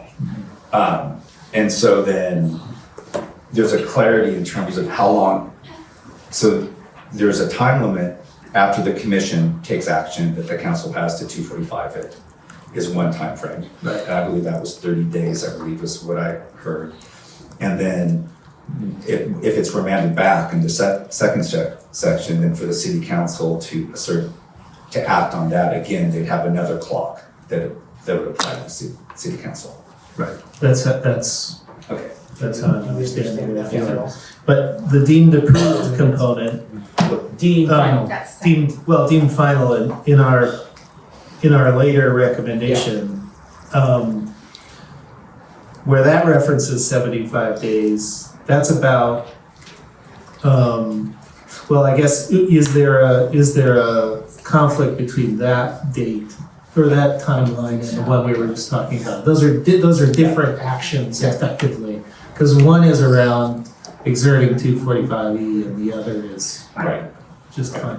Okay, so I think that expresses intent of my motion, which is essentially a hybrid approving the amendment on 245E with clarification of timelines, and that may need some additional just back and forth with staff to make sure that that all aligns with practice.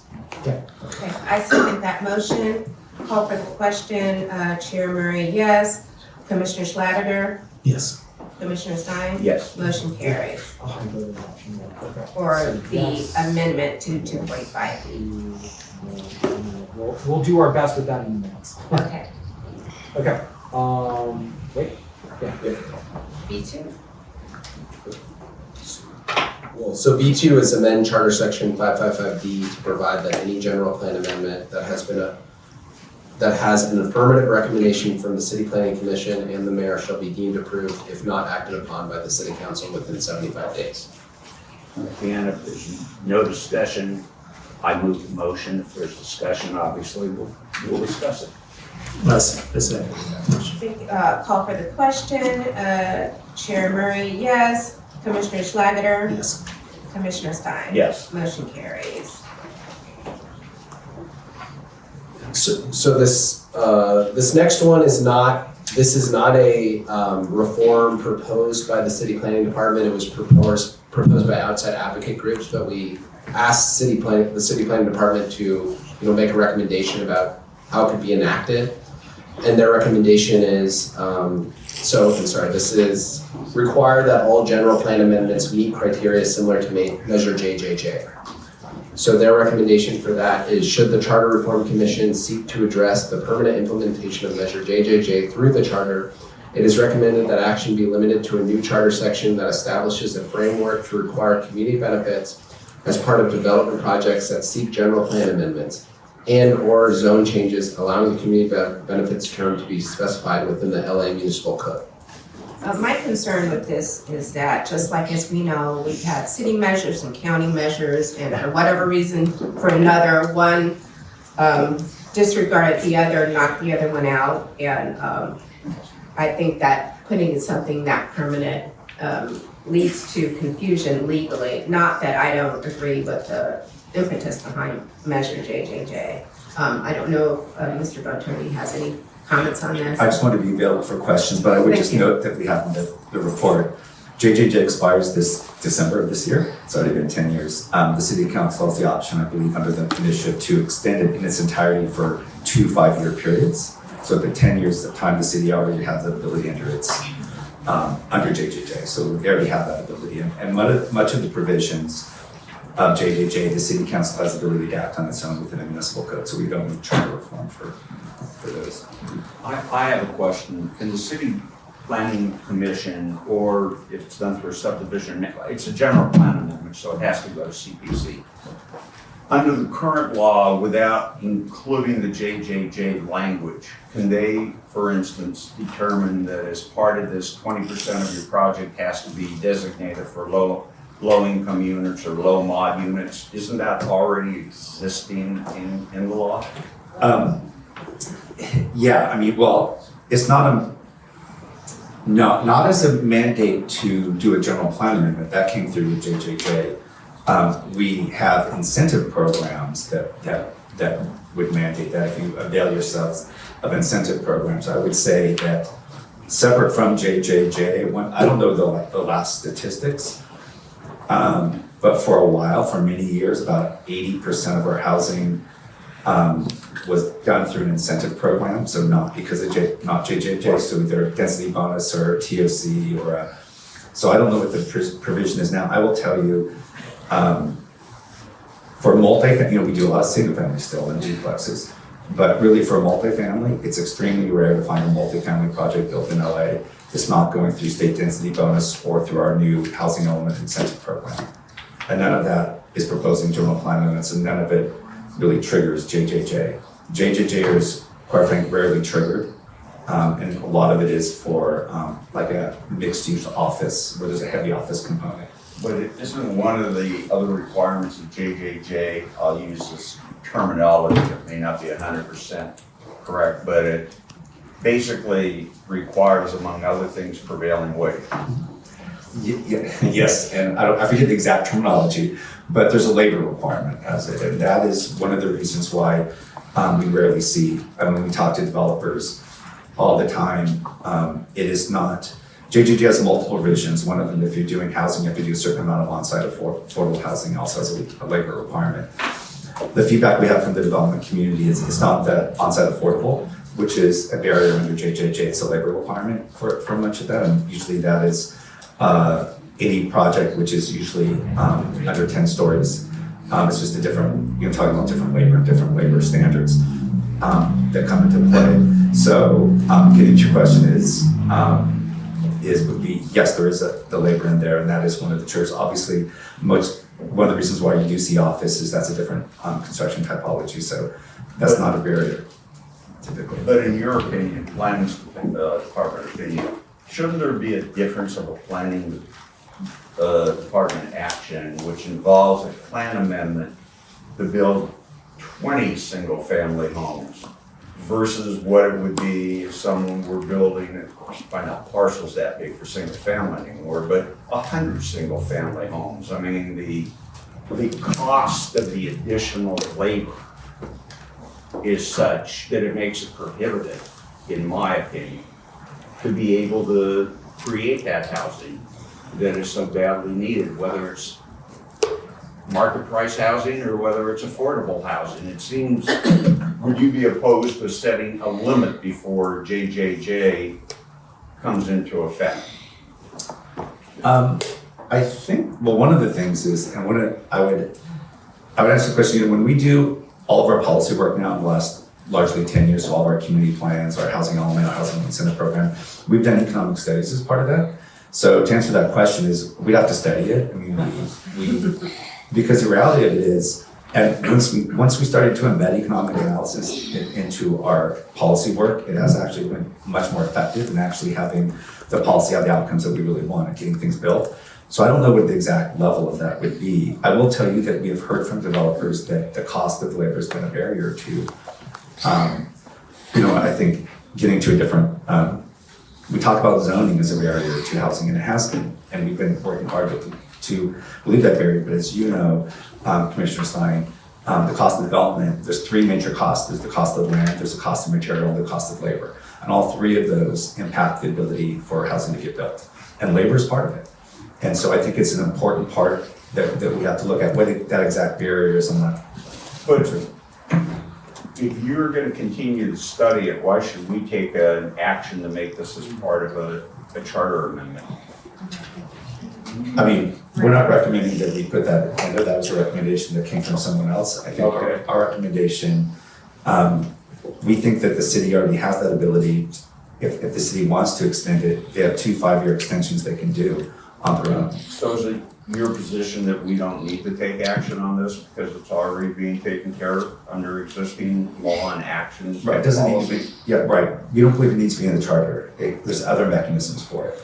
Yeah, and just to reiterate, this is not a recommendation proposed by city planning. We just asked them to come back with how it could be enacted. So they never are recommended this one. This came from an outside group. Thank you. Can I ask a clarifying question? Sure. So it seems to me that JJJ itself doesn't need us to act on that because there's the ability for council already to extend it.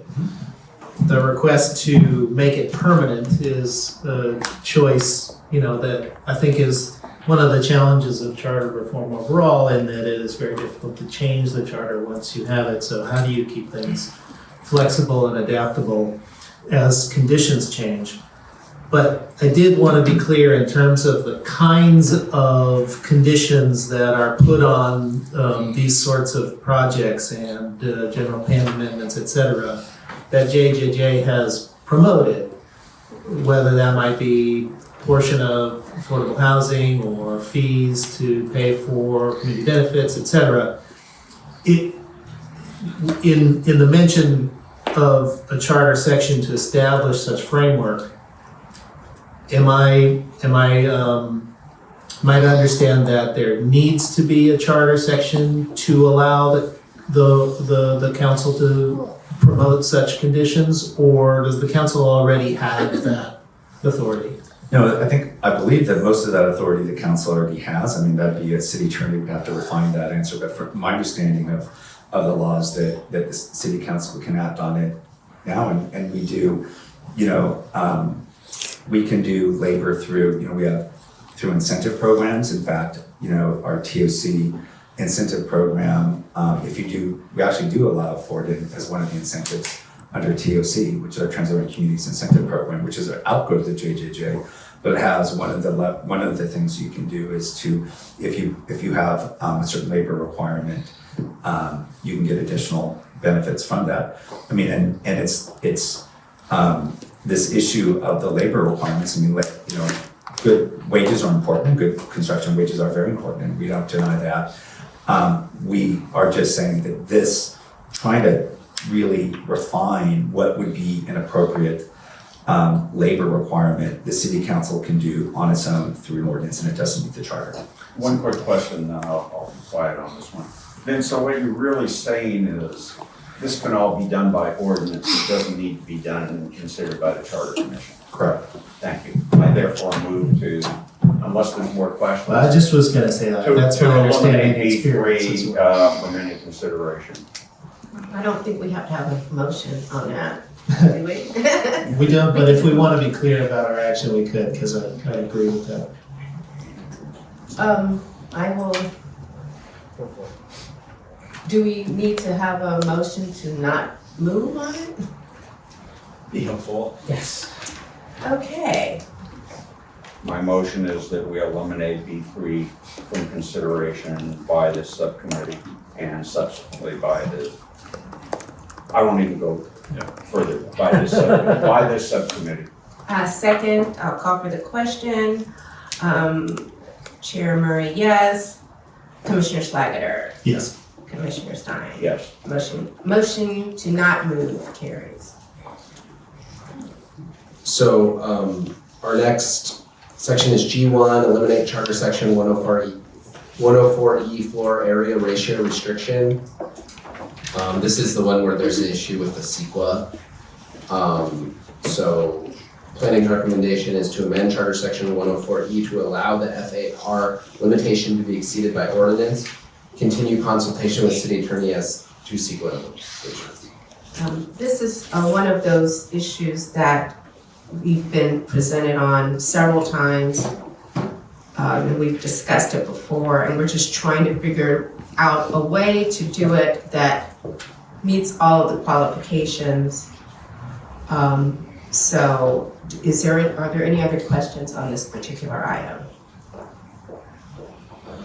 The only question is, well, it's not really a question. I understand the consultation with the city attorney that would be needed, but if we were to take action on this, I mean, I do think that we're proposing that it would be done pending this CEQA analysis. So I think there's just, from my perspective, if we were to adopt this, I want it to be, it would be my recommendation that we are affirming the need for this and allowing that CEQA analysis to occur.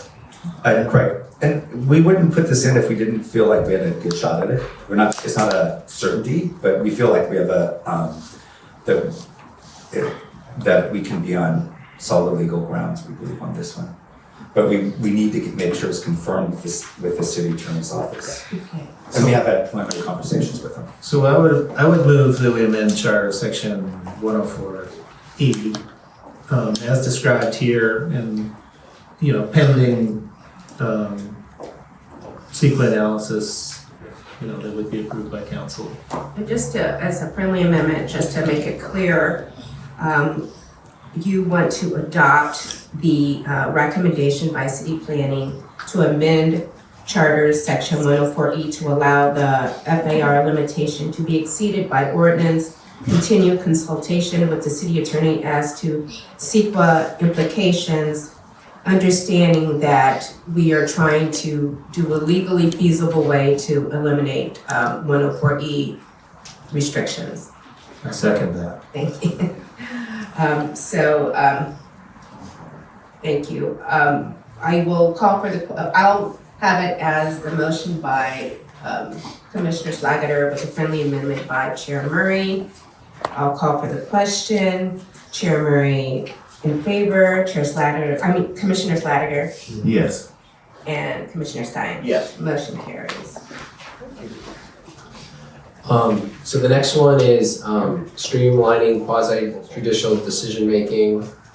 And the recommendation here is to revise and expand Charter Section 561 to establish broader quasi-judicial decision-making authority across all relevant decision makers within the Department of City Planning.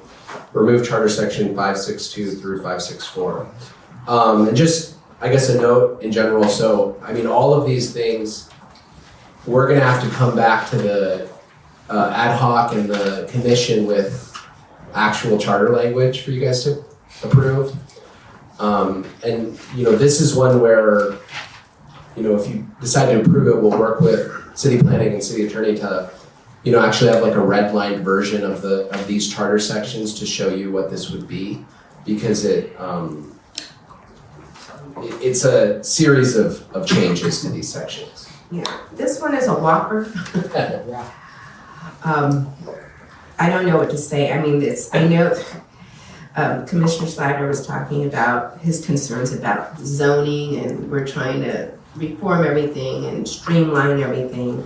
But there's about 100, and I'm exaggerating, of course, 100 different items that need to be moved and changed.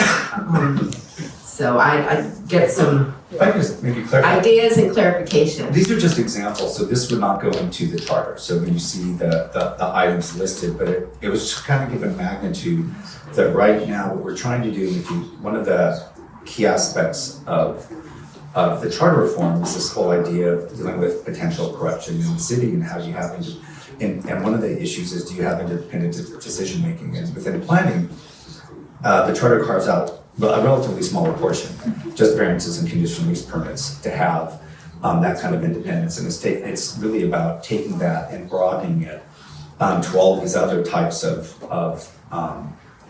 just show you the complete range of quasi-judicial or these decisions that the planning that are made in the planning department, they have like broad discretion, if you will. And so how do you make sure that you have the same type of buffer from the politics that you have for conditional uses and variances? And I'll tell you that if you look at most of the large development you've seen in the city, at least in the last 10 years where I've been planning director, not very many of them, the linchpin was a variance or a conditional use permit. There would be lots of different types of things there would be tract maps, parcel maps, there would be specific plan permits, all these other types of adjustments that need to occur that don't have that kind of if you will, buffer, if you will. So kind of taking that same idea and expanding that in a concept and giving the link with it. On the same token, we're recommending removing some of the specificity which isn't needed in it, which is what's the standard of review, as also what are the exact findings. The exact findings for a conditional use permit and variance are in the charter, which really should be by ordinance. I don't know of any other city in California or in the nation that does that, to be honest with you. And we need to have, if we're going to be nimble, if we're going to get ourselves out of the housing crisis, we need to make sure we're as nimble as possible. And so we need to be able to modify those more nimbly if we need to in the future. So this is a way to both have that deal with the potential corruption and also be nimble to future development. Yeah, and also note that there probably are a couple other, what might be perceived as small changes that the Charter Commission is looking at overall that will require lots of little changes throughout the charter that we're prepared for and we'll work towards. So I don't think that should be a concern on this one. As Mr. Executive Director, is anybody opposed to this? Have we gotten any letters of opposition from any groups or individuals? No. Yeah, not that we know of. I would then move to adopt this recommendation that we have. Can you be to streamline? Okay, I'll read it out. Yeah. I need glasses, sorry.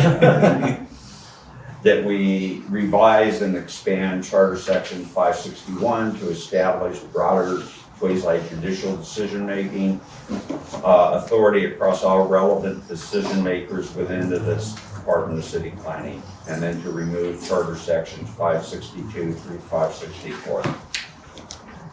May I support the intent of this. I just also hear the value of a red line, and so this full removal of sections 562 through 564, I think, a question for me, for example, is if you get rid of 562, does that mean there's no indication of variances being handled by the zoning administrator, for example? That seems like a valuable assignment of responsibility. So that's why I think just sort of the red line would be helpful for us to truly understand the meaning of a full removal, but the revision, obviously, and how that revision then it plays out in 562 through 564, I think is super valuable. And I would support that intent with the expectation that there's a red line before, our final action. And we have a meeting on the 17th to the ad hoc committee, so we're gonna need this red line very quickly so we can make that ad hoc committee can make their recommendations to the full commission. Is it different? Yeah, we've changed some things recently. We'll talk. And I don't think it's necessarily needed by the 17th either, the red lines. Red lines will really be a March, February, March adventure. Vince, he has much more patience than I do. So, just to clarify, Commissioner Stein's motion is to streamline the quasi-judicial decision-making process. Okay. As outlined in H2. And is there a second from Commissioner Schlageter? Yes, and just with the understanding that we're going to get a chance to look at that red line. On everything that you do, absolutely. Thank you.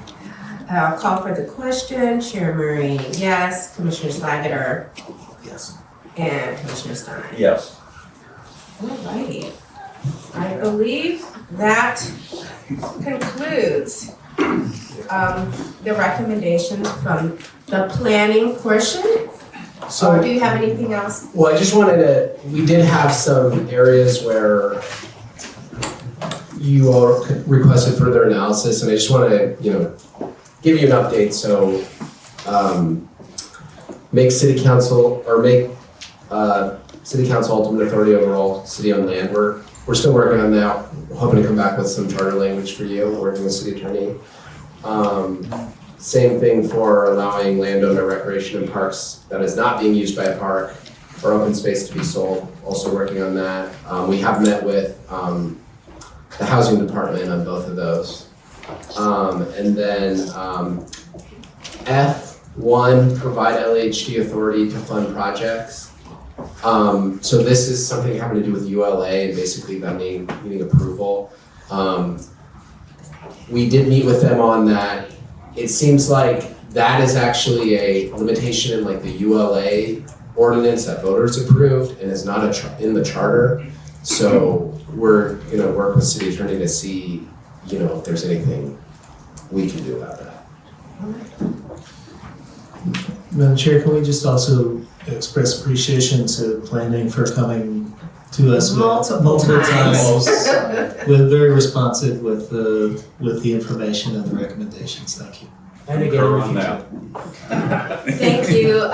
Thank you again for the planning commission. I feel like we're BFFs and we're best buddies and we spend all our Saturdays together. So I want to thank you so much for your input and your patience and coming out to all places in the city of Los Angeles. So thank you again for your input. It is 11:48. You want to take a? Yes. Because we still have. So the infrastructure items and Commissioner Schlageter's motion. Yes, I understand, but I'd like to take a I little. just want to let you know about those. Okay, great, thank you, I appreciate it, everyone. It's 11:48. Let's all come back at 12 o'clock. Thank you. Please take your seat. We are going to get started. The chair will get started. Thank you, everyone. 12:03, everyone quiet, please, thank you. 12:03, meeting call back into session, roll call. Chair Murray here, Chair Schlageter. Here. And Chair Stein. Here. Thank you. Now we're going to get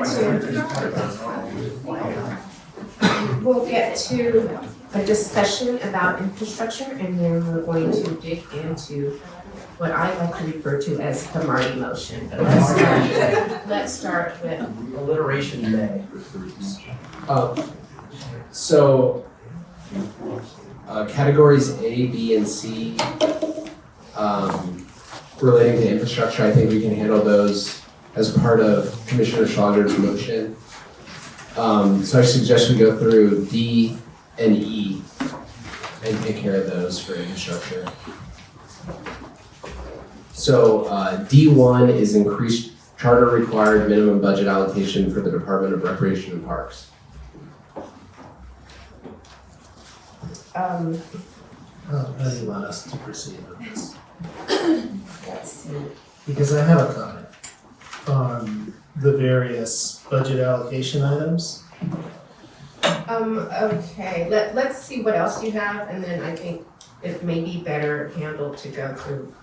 Sure. Well, if you want to discuss, there could be a motion to either deny or. Well, let's just see what. Okay. Let's see what topics you're talking about. So D is increase the budget appropriation for certain infrastructure departments. And so, the first here is increase the budget appropriation for rec and parks. And the second is mandated minimum budget allocation for the Department of Transportation, Bureau of Street Services. So currently in the charter, there's two departments that have a mandated minimum budget allocation, that's libraries and rec and parks. So this first one would be increasing the rec and parks budget allocation from what it is now. For Bureau of Street Services and Transportation, they do not have a minimum budget allocation currently in the charter, so you would be establishing one for those departments. And Department of Transportation is an ordinance department. And Bureau of Street Services is a bureau under Department of Public Works. So we sort of have to figure out how that language would look exactly. Max, may I ask you a question, please? Yeah. Why only BSS having a mandate when our infrastructure is so lacking in this city? Why isn't it more overall that so much of the budget be allocated to infrastructure? And of course, one of the most important things would be defining what infrastructure means so that we hopefully can clarify that argument before it gets out of control. So this recommendation came from Streets for All, and so it's really targeting street safety and street infrastructure. So I believe that's their rationale for focusing on those two departments, because those are ones that cover, city streets and planning for city streets. But we have the power to amend that, I assume, if we want to expand it. Yeah. I guess my comment on these issues is, even though the budget is intertwined with the infrastructure, I think those issues are better dealt with in the budget, in the other subcommittees. And we could spend tons of time talking about the budget. I just don't think, and I know, and I'll mention this with regards to Commissioner Schlageter's motion, I just don't think we have the time and resources to dig into the budget issues when we have another subcommittee who's doing a deep dive on those issues right now. That being said, and I do think, I'm not going to speak on behalf of Commissioner Stein, but I think we both agree that Commissioner Schlageter has been an integral part, not only of this subcommittee, but of the commission, and he is above reproach. And any comments or thinking that whatever he's doing is nefarious or completely out of line. He's taken a lot of time and a lot of thought to put forth all of these motions, and I commend him for taking the time and the effort to do that, and I believe Commissioner Stein would agree with me on that. So there's absolutely no indication, and I'm very insulted by the fact that anyone would doubt his integrity, because he has been beyond reproach and he has spent hours and hours, just like all of us have, trying to do better for this commission and for this city. And so I commend him for all of his efforts. So let's start off with that. Could I just add one comment? I agree with everything you said. I don't need to repeat it, but in terms of if Commissioner Schlageter ever decides to run for council, I will write the first $1,000 check. So I can save you $1,000 very easily.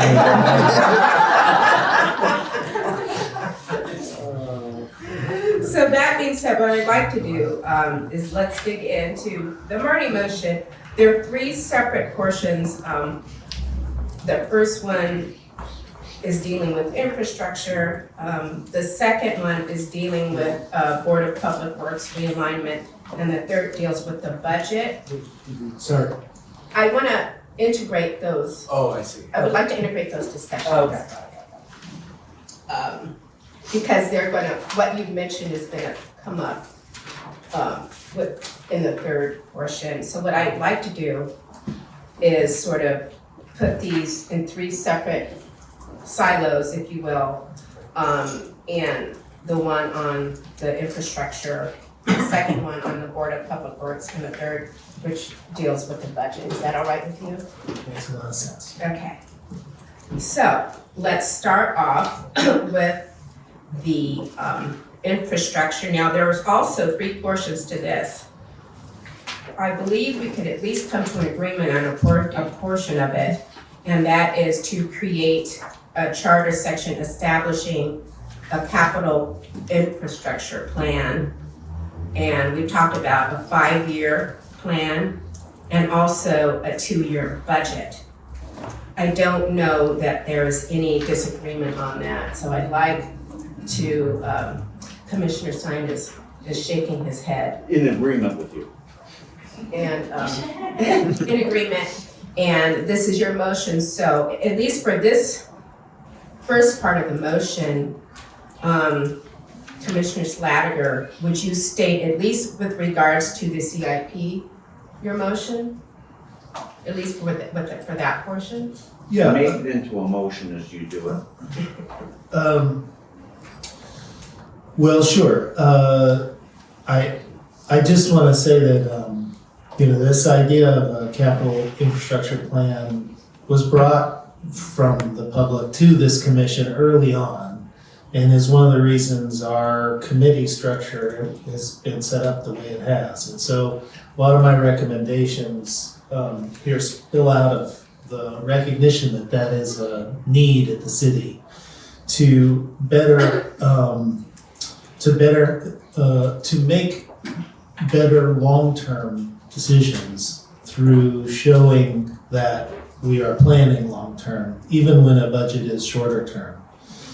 The recommendation I put on the table also understands that our other committee is looking at changing the budget cycle to 2-year budget, which I think makes a lot of sense.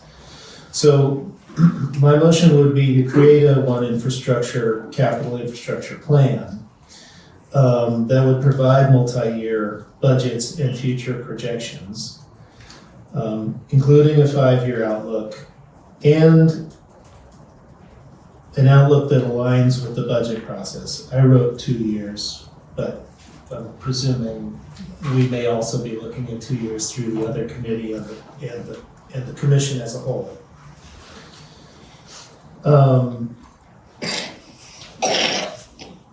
So is that your motion? I have outlined more of the intent and the expression of that, but I don't think it needs to be, written in the motion. This is context for that motion. Thank you, and I second that motion.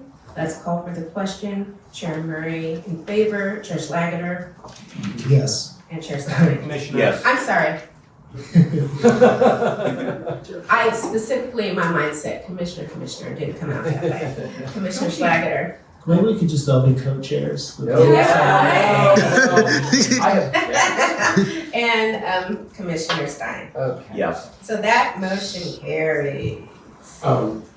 So we're gonna mark, that's essentially C1, codify how the city does capital infrastructure planning in the charter. So we're gonna mark that down as being approved, and we have some additional context for that.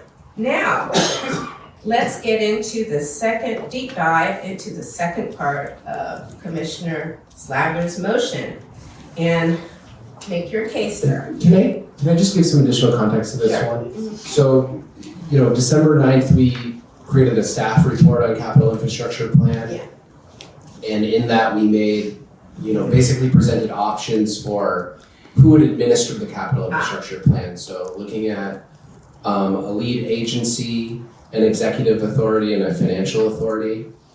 And so what these motions are is essentially putting forward recommendations out of those options. And so, for example, lead agency options were Bureau of Engineering, Board of Public Works, CAO, Director of Public Works, and a new Office of Infrastructure Management. So I would say Commissioner Schlageter's motion is sort of along the lines of that Office of Infrastructure Management. For a financial authority, the options were CAO, Department of Finance, and a new Chief Financial Officer. So Commissioner Schlageter's motion is along the lines of a Chief Financial Officer. But Max, isn't that the second part that Commissioner Schlager is going to talk about and not part of the first part that we just approved? Yeah, I just wanted to give context for sort of all of these parts. And then, executive coordinator options are CAO, Director of Public Works, Chief Operating Officer. And so let's say Commissioner Schlager is sort of on the lines of a Chief Operating Officer with some nuance. So I just wanted to, for the public and everyone, reference back to that report to sort of give context for where this motion is coming from. All right, thank you. Now we need a motion. Well, I don't think there's another motion. But there hasn't been a motion. Oh, you mean after we finish discussion? Right. Typically, you want a motion, then discussion. Well, I think it's valuable to present more discussion here, and it's really useful. I appreciate, Max, that you reminded folks and shared with others that the way in which the motion was structured was aligned with the previous report we received about, executive coordinator and financial officer and whatnot. So that's good. But I turn it back to you. I would like to Commissioner Schlageter to put his proposal for him to discuss it and get it forward. Well, thank you very much, and I do need to, because of that structure of how capital investment programs are executed, I do wrap in the executive function and the financial officer function together in the proposal. And so I think that raises, and you all are very necessarily kind in speaking to my role here. But I do want to say that there is a lot in common with the commenters that are speaking for a strong controller here that I share. I believe that the watchdog functions of the controller are essential and that are worth bolstering. And I had the chance to thank the controller, and I see Michael here as well, in a call recently for bringing the idea of a chief financial officer to this commission so early in the process. And I think there is a pursuit of objectives that we share: transparency, accountability, a strong watchdog role, and of course effectiveness as well.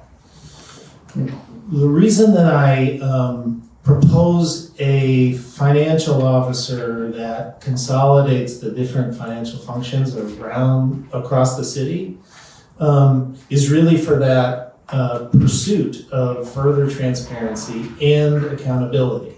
And we can disagree and actually debate, which is healthy rather than just assuming we disagree. But we can debate and try to come up with the best strategy to ensure that kind of transparency and availability of information to the public. But the fact that our financial operations are spread across 4 different offices, 3 offices and 1, elected office, I think is problematic. And so in looking at developing a capital infrastructure plan, back to the proposal on the table, one of my key objectives here is that the financial projections and the financial analysis is clearly available. In the current structure underneath the current CAO, it's a bit blurred. It is not as transparent as it should be when a financial projection for infrastructure and the budget is presented. And as the Chief Administrative Officer presented himself to this commission, those projections get modified at the CAO before they're public. That was my interpretation of how the CAO presented the process. The objective of centralizing financial functions under a single office is to make sure that those projections are transparent and independent. This difference between my proposal and the controller's proposal for that is that I don't believe that our watchdog auditor and the chief financial officer should be the same individual. I actually don't think a chief financial officer should be elected, but that's something that we could debate as well. But I do think that the auditor and watchdog role of the controller is super important and valuable as an elected office. It's just my opinion that the chief financial officer shouldn't audit itself. So that's a little bit of explanation for those of you who stayed, who came to defend the controllers, and advocate for a strong controller. I appreciate that you're here to sort of hear that out. That, we are pursuing some of the same objectives, and we have a different approach for sure. And there are impacts then to the controller's office, and that's notable and important to the controller and significant. But I think we can also pair this with strategies to make sure that watchdog function and transparency and public access to information is also achieved. So with all of that said, the intent here of a chief financial officer, however you structure it, but in my recommendation to structure it as a consolidation of the different functions within the city under an independent, I won't say independent because that might be misconstrued, under a distinct, essentially department of the city, led by a chief financial officer, would then produce financial projections that are at first separate from the capital infrastructure plan. The capital infrastructure plan would then be created based on that financial data, which can also, exceed it, extend it, whatever. It can look like whatever the capital investment plan is proposed to look like. That would then go through the council and budget process. It is a critical role for an elected watchdog to be able to then critique whether those numbers add up. So my proposal in creation of a chief financial officer is to consolidate the functions that are currently spread across the city, including the routine bureaucratic processes of payroll, et cetera. We can certainly find ways to indicate the desire to make sure that information is transparent, accessible, public, however we can find that useful. But for the sake of a capital infrastructure plan, I was focused in on centralizing that those financial roles so that the projection that feeds a capital infrastructure planning process is clear. The entity that I would assign then the creation of a capital infrastructure plan is, and we talked a little bit about this at the commission meeting earlier this week, is something short of a COO. That doesn't mean it is inconsistent with creating a COO. That's really a thought for broader effectiveness of the city. I have an opinion about it, and so I went shorter than a COO, which I think, we may not need to get to immediately, but again, an area for discussion. What I proposed is a chief coordinating officer. And the reason I proposed a chief coordinating officer is that it's my experience that there are a handful of issues that aren't effectively, naturally through the structure that exists in the city today, being coordinated citywide, that really deserve that kind of citywide coordination. Capital infrastructure planning, I believe, is one of them. Homelessness, I believe, is another. Climate and environment, I believe, is another. I think you could probably add economic development. There might be a couple more, but I don't think that there's a huge list of those citywide coordinating priorities that aren't already effectively being covered from department to department. Now, some will advocate or have advocated, and it would be a natural extension, and we've, as a committee, faced this question of whether capital infrastructure is sufficiently covered under the board and Department of Public Works. And they are certainly fundamental and central and a major portion of our infrastructure needs and work. And they overlap with the needs and work across the city. But my objective in raising that to a citywide chief coordinating officer is simply to acknowledge that the Department of Public Works doesn't cover all of the infrastructure needs of the city. Brecken Parks is outside the Department of Public Works. There are other, IT needs, et cetera, and the Department of Public Works and its bureaus do feed into providing that citywide. So there's still a case to be made that their role is absolutely central.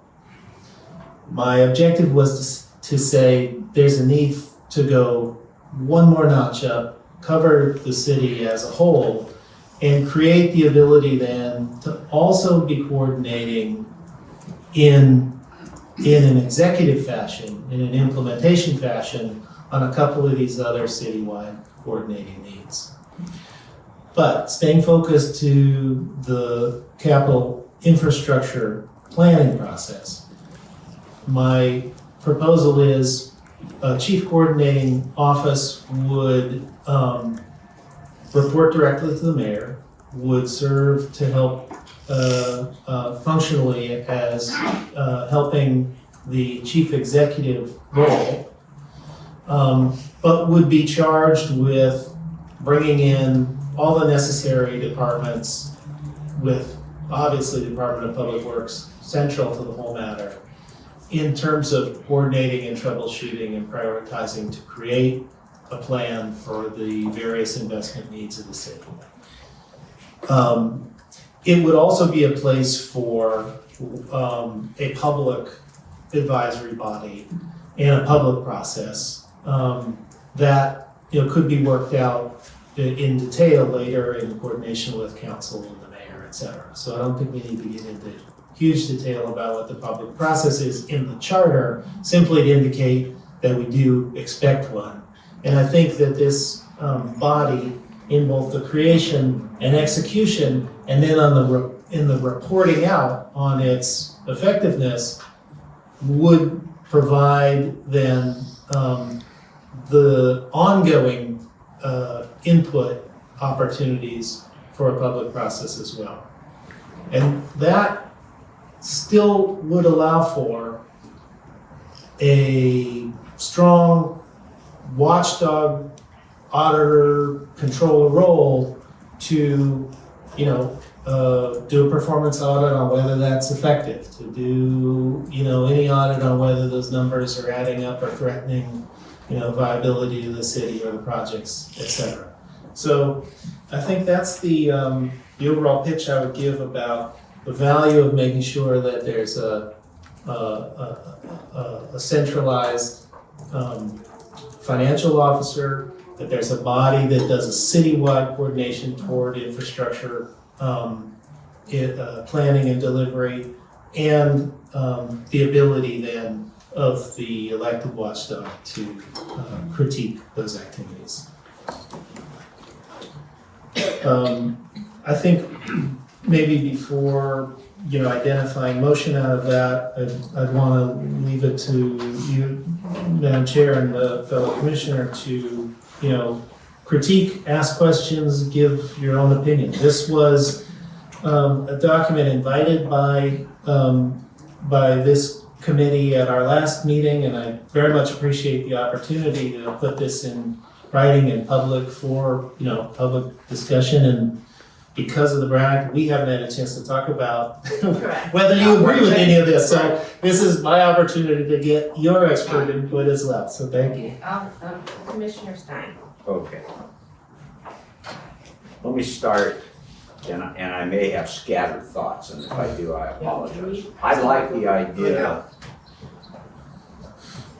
I very much like the idea of a city coordinating officer, or whatever title that we end up giving. It's whether it's appointed by the mayor and confirmed by council, or just appointed by the mayor. I have some questions on which of the two that should be.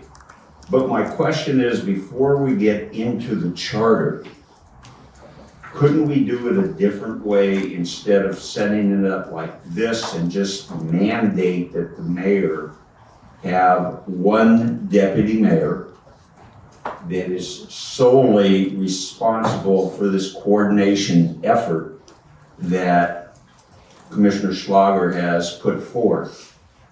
And two qualifications to that. One, there has to be a term for this chief coordinating officer. And secondly, I think there has to be a requirement that it has someone with a financial expertise in the industry or in the city. I'm not just trying to limit, but somebody with the expertise to understand all of the functions that he or she is going to be responsible for.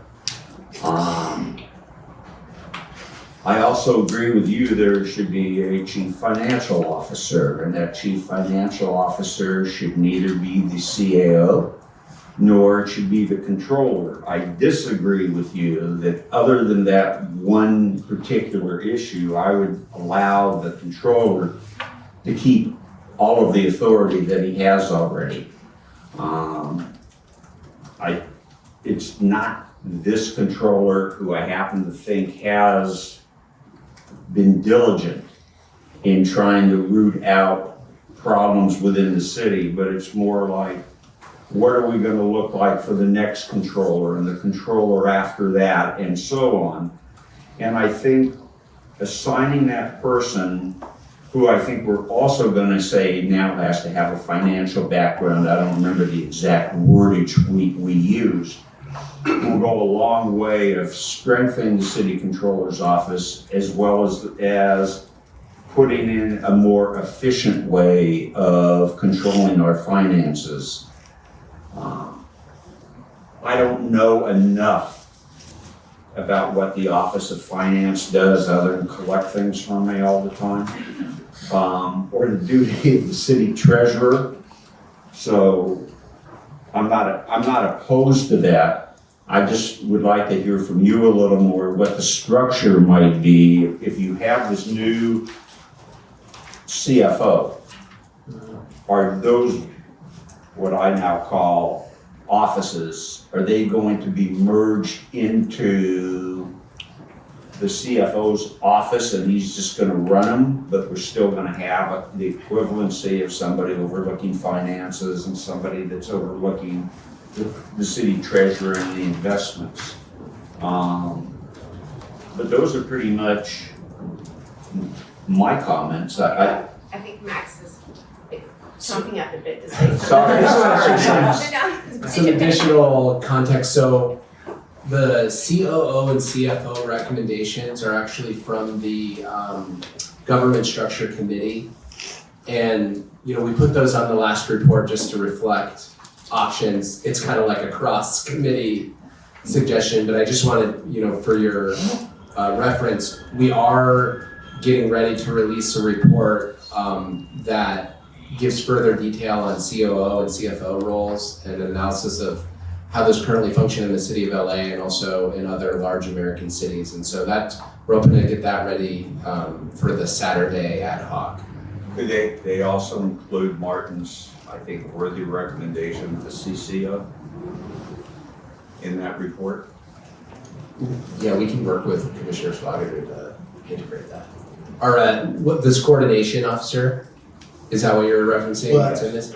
I'll just say that hopefully from the discussion today, what you get from the discussion and any background that you find useful in my motions, then if it can contribute to that report so that it does sort of sync up for the full commission's, you know, consideration of what's coming out of multiple committees, that ends up kind of getting, I don't know, baked by you a bit, and so that we can all be looking at one proposal. Right. Could I just say one more thing, Madam Chair? You expect that anyway. I think the controller has done a very fine job, but the one complaint that I hear is that vendors don't get paid that quickly. And there's always bureaucratic red tape, and I know that Protective League brought a lawsuit and such, and that actually went to court, and I think the court found in the league's favor. Protective League, they're big boys and girls, they have the money to go hire attorneys and such, but it's the number of MBEs and WBEs that don't have those resources, and I don't know what we can do as a commission other than send instructions that these folks need to be paid as quickly as humanly possible. Now I will turn it over to the chair. Thank you. Madam Chair, there were a couple comments and questions, if I might. Sure. Okay. You offered, Commissioner Stein, you offered one possibility of, well, couldn't we be asking the mayor to or mandate and, you know, firmly request, whatever the language might be, the mayor to have, you know, a single deputy overseeing this. And I think that makes a lot of sense in addition. My belief about instituting some of these roles outside of elected office staff is that then you maintain the institutional knowledge when there's a transfer of power, right? When there's an elected officer who leaves or whatnot. So that's the one distinction I would make there. And then I do still think that there is room for discussion about the current financial roles held by the controller and what of those are necessary for true accountability and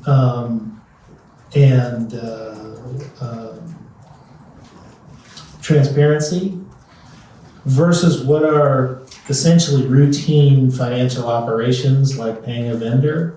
We heard, I think from the staff, but maybe it was from another speaker, about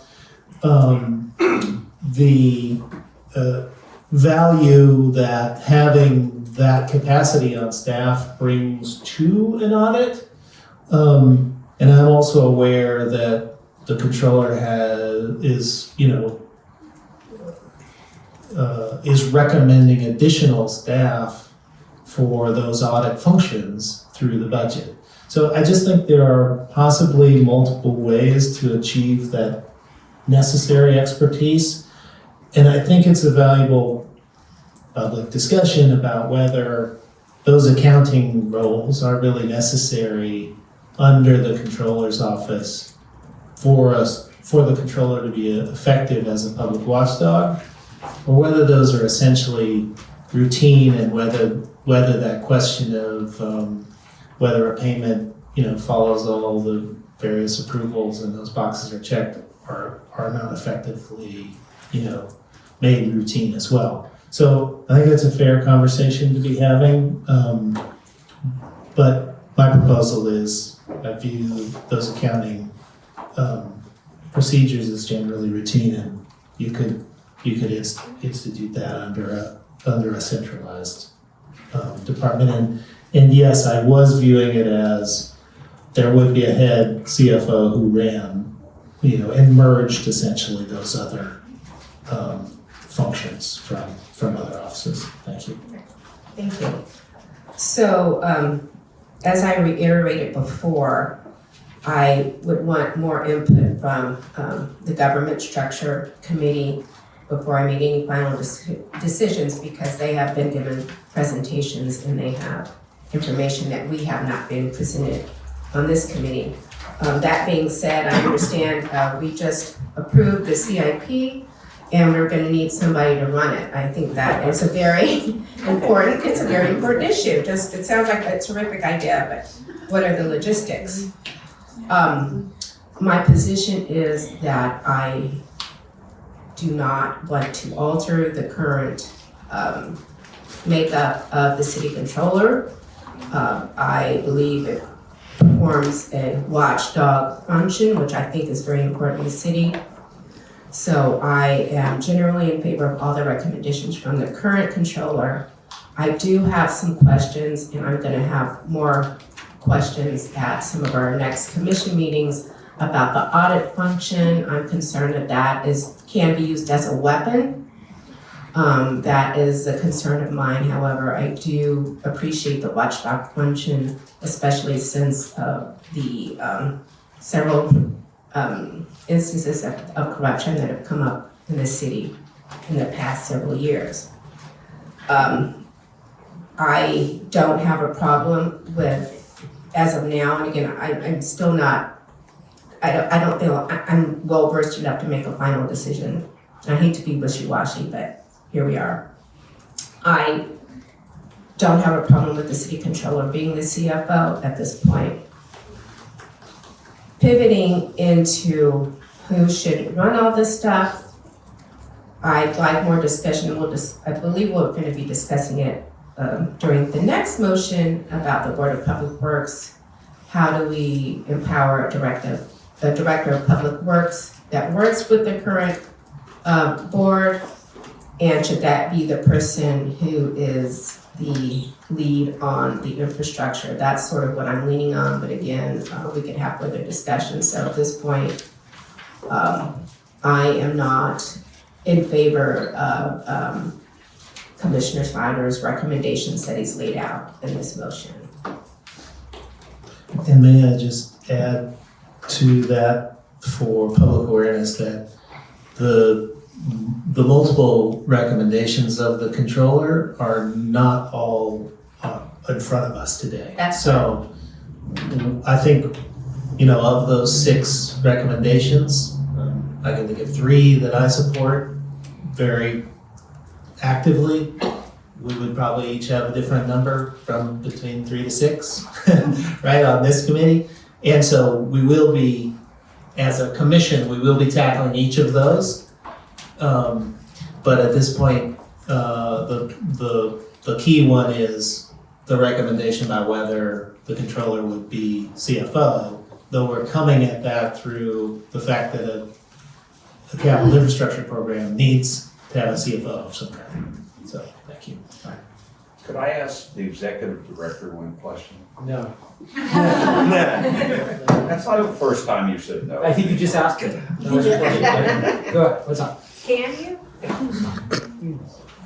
Obviously, I don't know what the makeup of the ad hoc committee will be next week. But when we meet, whichever 6 of us are on that, if Commissioner Schlager's not on it, can he be permitted to at least come and set forth what he's saying? Because I think he can articulate it better than. That would be if we have 6 members on it, I believe, the Brown Act would say, if any additional member of the commission comes in, that would be 7.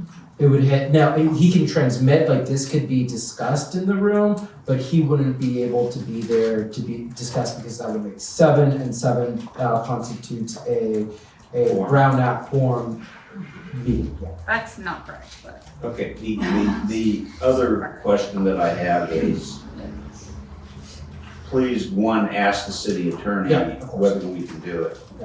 2, but you're saying that Commissioner Schlager could revise based upon the discussions that we've had today, if he so chooses, some of the recommendations, and submit that to the ad hoc committee for consideration. Is that correct? Yeah. Sorry to give you more work. I mean, I haven't accepted it yet.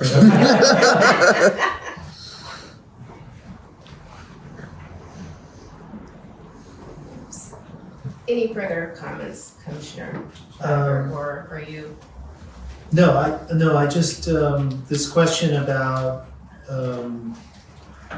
controller as CFO or CFO separate from the controller, in my opinion, just comes down to whether you think the CFO should be auditing itself. And so, And I do have questions about that. Sure. And that I would, want to do. I know the government structure committee, I'm assuming they've done a little bit deeper dive into that. That is one area I do have issues with, and I would like a lot more information about that, because I'm not quite sure. I haven't been privy to the Mejia's presentation and any other information from the government structure committee. So that is one issue that I have of all his proposals that I'm very, very much on the fence about. So would it be fair to simply move that that the structures I've outlined for implementation of the One Infrastructure CIP in a chief coordinating officer and a CFO be among the considerations listed in the eventual report? Because I'm hearing, there's some uncertainty. We could certainly take a vote and, have 2-1 or whatever come out of it. But regardless, and I'm open to doing that, but regardless that, that would be reflected for full commission's, consideration. And I think that's in line with what you were saying, that like this report or this motion or some version of it based on our discussion is then available to the ad hoc and the full commission. And I think for the public who came and stayed, it's really valuable that you're getting to see this as a public discussion where we don't, we are trying to come up with the answer. So, thank you. I also wanted to add, the recommendation on the table is to do a CIP, which you all voted to do. So it's sort of also your discretion whether you want to further elaborate on it by designating, responsibilities in the charter as well, like for that lead agency and financial authority and executive authority. You could also we're doing a CIP and we're going to let council figure it out. So we want to give them as much guidance as possible, but I don't know that we're on agreement with that. But there's got to be a solution. I don't want to just say, hey, I would feel our duties were incomplete if we didn't give them at least some sort of guidance or recommendation about that.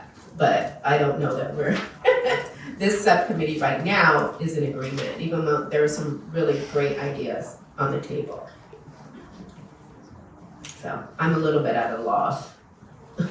I mean, the options here are just to table it or, and again, if commissioners want to resubmit for later commission meetings and or ad hoc, for whatever, even if, we've said multiple times, votes that you've taken to table or move something forward can also at later dates be reversed anyway. So this could, this even if you voted this down today or voted it up today, it could be reconsidered later and can be considered later. Well,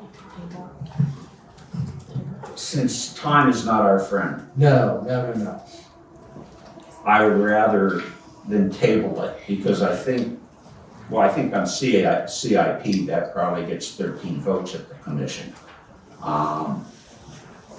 But I think we should try to move this forward, beg, plead, implore Commissioner Schlager to revise his agreement along the discussions here today. Not that it will satisfy everyone, not that it will necessarily satisfy ad hoc or the commission as a whole, but I don't want to push the can down the road anymore. I think we've done enough of that, unfortunately. I'll also note at the end of this meeting, this committee dissolves. Yes. And if Commissioner Schlager wanted to work with one or both of you at that point outside of this room to refine this, that would be allowed at that point. Thank you for that. Maybe a path forward is, let me test this motion. That for the development and implementation of a one infrastructure CIP, that this body would recommend I'm trying to follow again that previous report that you had, a citywide executive coordinator to be identified later, right? And a citywide chief financial officer, the structure of which would be identified later. So the value of that is to indicate that the capital infrastructure program has these citywide functions that may get wrapped into a COO and should get associated with a CFO,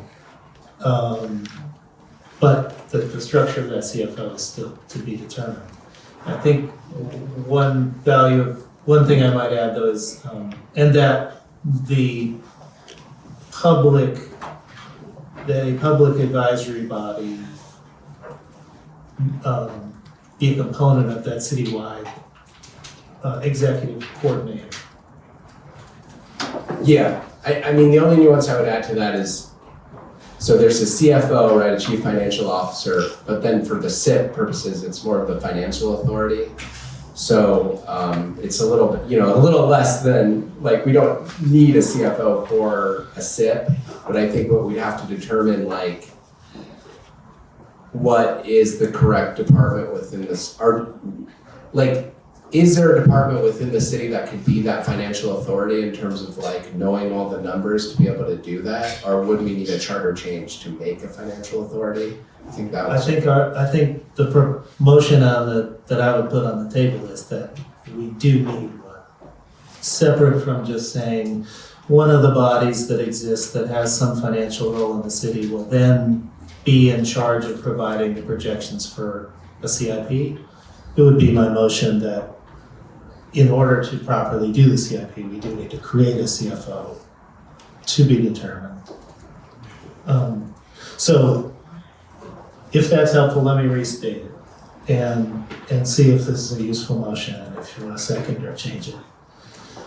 For the sake of developing and implementing or executing a one infrastructure capital infrastructure plan,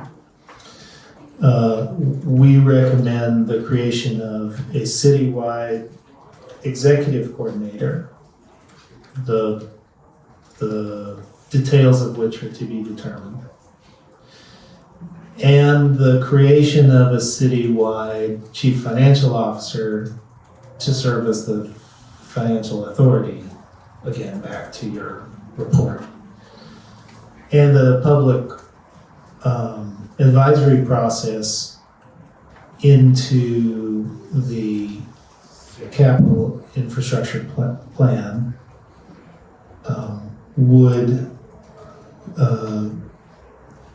would be established by the executive coordinator in coordination with the mayor and city council. I'll second that motion. I'm fine with it. Call for the question. Chair Murray, yes. Commissioner Schlageter, Yes, and thank you. thank you, and Commissioner Stein. Yes. All right. Okay. Oh, boy. So the next one we have is on realigning infrastructure department. So again, this references back to a December 9th report on infrastructure department reorganization. And in it, we gave some options that are, the recommendations. So sort of the first options are to directly transfer responsibilities. So for example, move LADOT into Department of Public Works. So again, LADOT is an ordinance department, so you have to specify LADOT duties and put that under the Department of Public Works in the charter. The other would be move BSS into LADOT, which would also involve making LADOT a charter department and then transferring BSS authorities into LADOT. Moving BSL into the department, into the Department of Water and Power. So that's option one, so directly doing that. And these are sort of all separate reforms on the staff report. The second option that Commissioner Schlageter is recommending is removing section 580 from the charter, which lays out the powers and duties of DPW as well as other references to DPW bureaus. So that would make it just easier for the city to do via 514 transfer. And I also wanted to let you all know we do have representatives from the Department of Public Works here to answer any questions you may have. Give me just a second. And there is another option, that is no change. Yeah, exactly, always no change.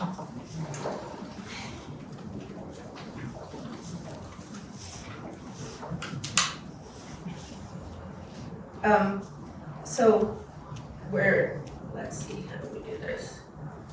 I'm trying to be as efficient as I can.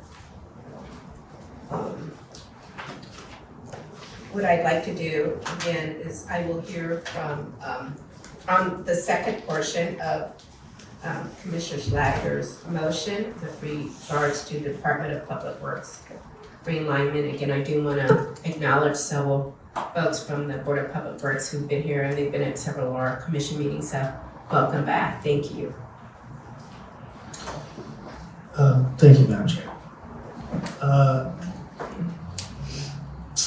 So this discussion about coordination that we just talked about citywide was brought to us with a very, with a lot of passion early on in relation to the roles of the Department of Public Works and the Board of Public Works.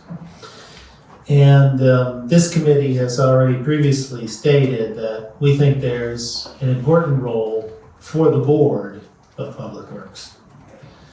But I believe that there is value in further delineating the role of the Board of Public Works and the Director of Public Works in such a way that we do have a stronger, more accountable Director of Public Works.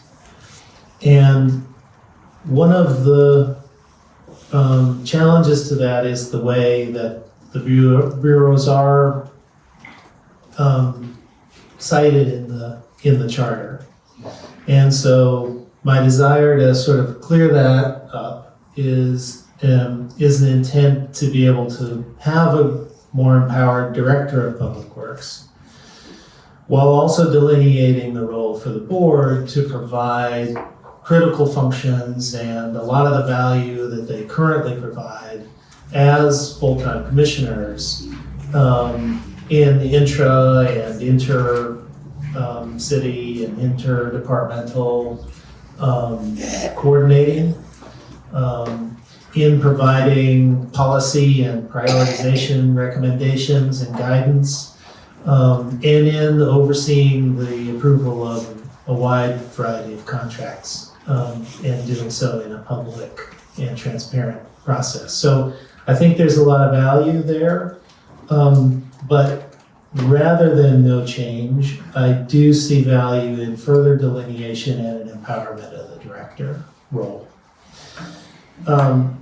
The relationship then with one of the other, passionately advocated for components here is how the roles of DOT get integrated with the roles of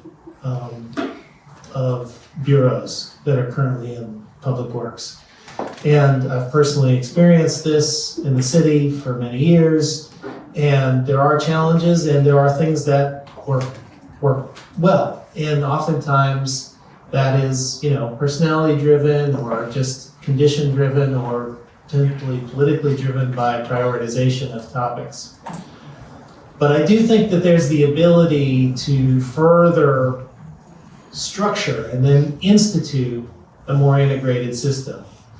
My challenge is that I find it hard on our timeline for our commission to really go through the various nuances there are for a full reorganization of the bureaus of the Department of Public Works.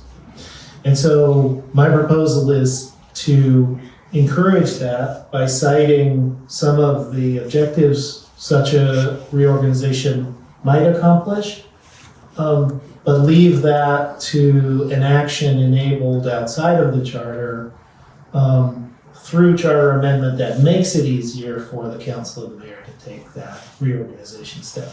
And that's the summary of my approach in this motion. I do have a question for the Board of Public Works folks. Yeah. And I also have some remarks, if that's okay.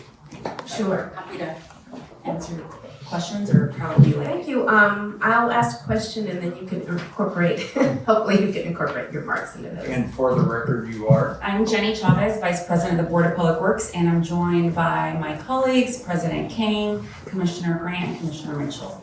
Thank you. I don't believe this question is asked, and maybe it has. There's been a lot of discussion through this deliberation process about a director of public works. I would love your opinion about that, and if there was one, how would they be incorporated, or is there a current position that somebody holds that is similar to that? No, thank you for the question.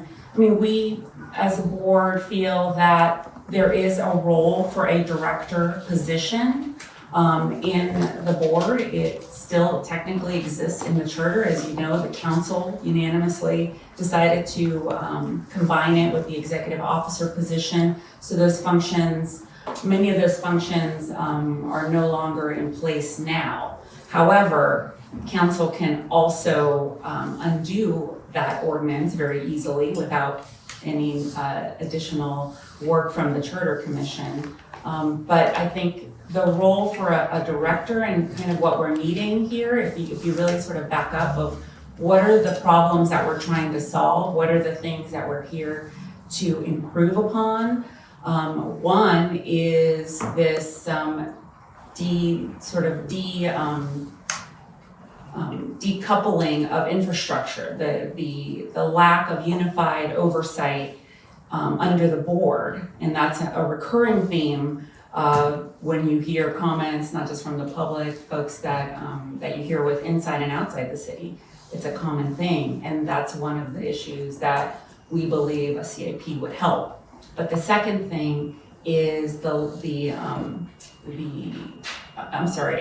unifying of infrastructure into the board, which would be addressed by unifying all of infrastructure, including bringing transportation into the Board of Public Works. But the second thing that you guys addressed earlier is the long-term strategic planning. We need someone to do that long-term strategic planning. We believe that a director role could accomplish that because right now we have bureau heads that handle the day-to-day operations management. We have a board that is a unique entity that provides executive oversight of public works in all the 5 bureaus that report directly to the mayor, but we don't have anyone handling that cross-coordination, long-term strategic planning, not just across the bureaus, but across the city.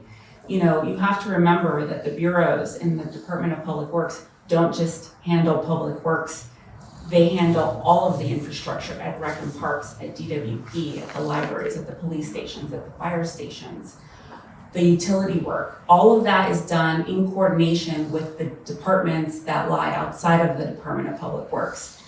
What would assist in what the board does, and one of the charter responsibilities of the board, is to recommend both short and long range plans to the council and mayor. That's one of the things that we struggle to do because we don't have the resources to do that. We don't have a mechanism to provide that. And that's why that long-term strategic planning is important to work in concert with the board, because you need the folks that are doing the planning and doing the execution of the capital projects in the same place.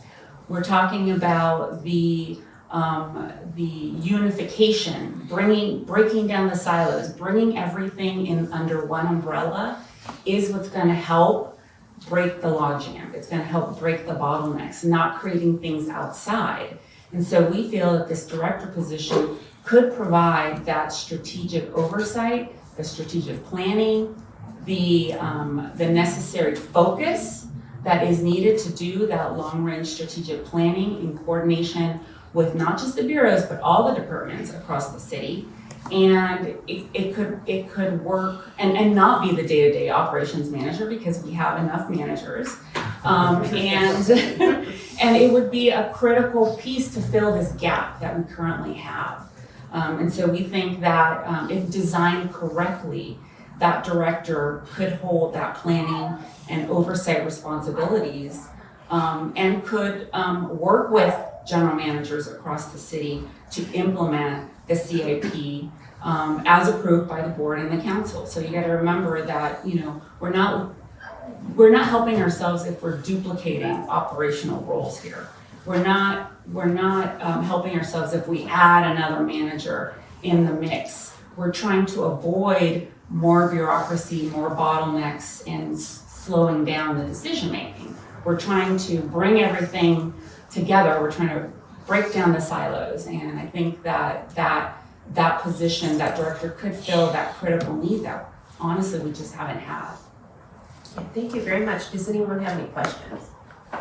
Not direct questions, no. Indirect questions. I have thoughts, but it's not necessarily directed towards Jenny or the Board of Public Works. It's more towards the motion.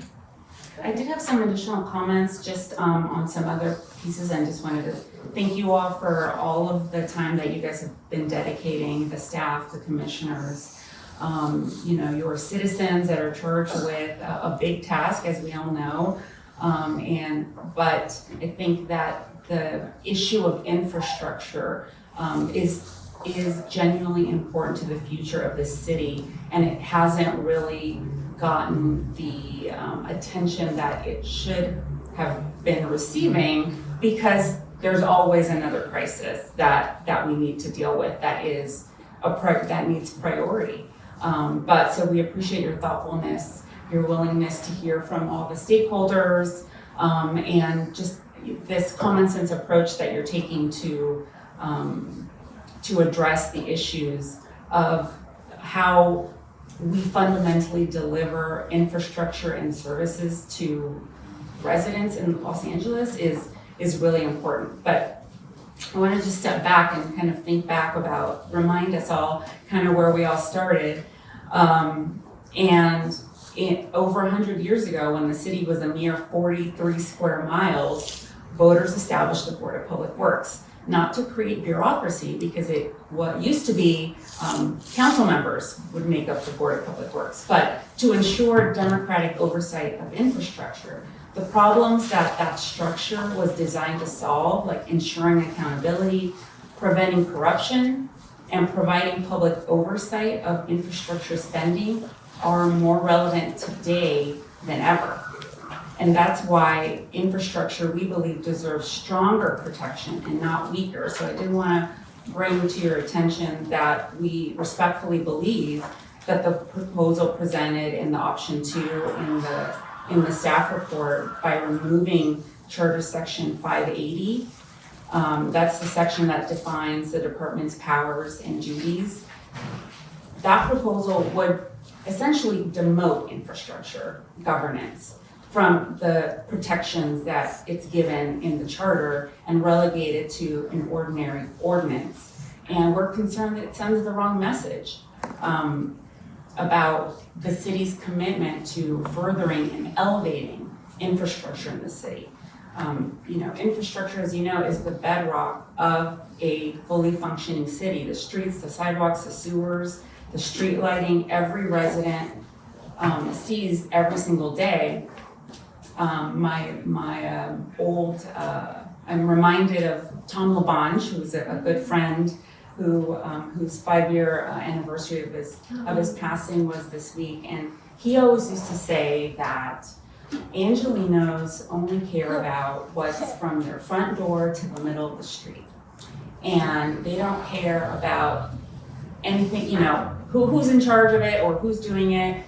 That's what matters to them, and that's why what you're doing here matters, because when we're talking about bringing the currently fragmented functions like that operate in the city, all the fragmented functions, of this department does this and this department does this, bringing those together is what can really help move infrastructure forward.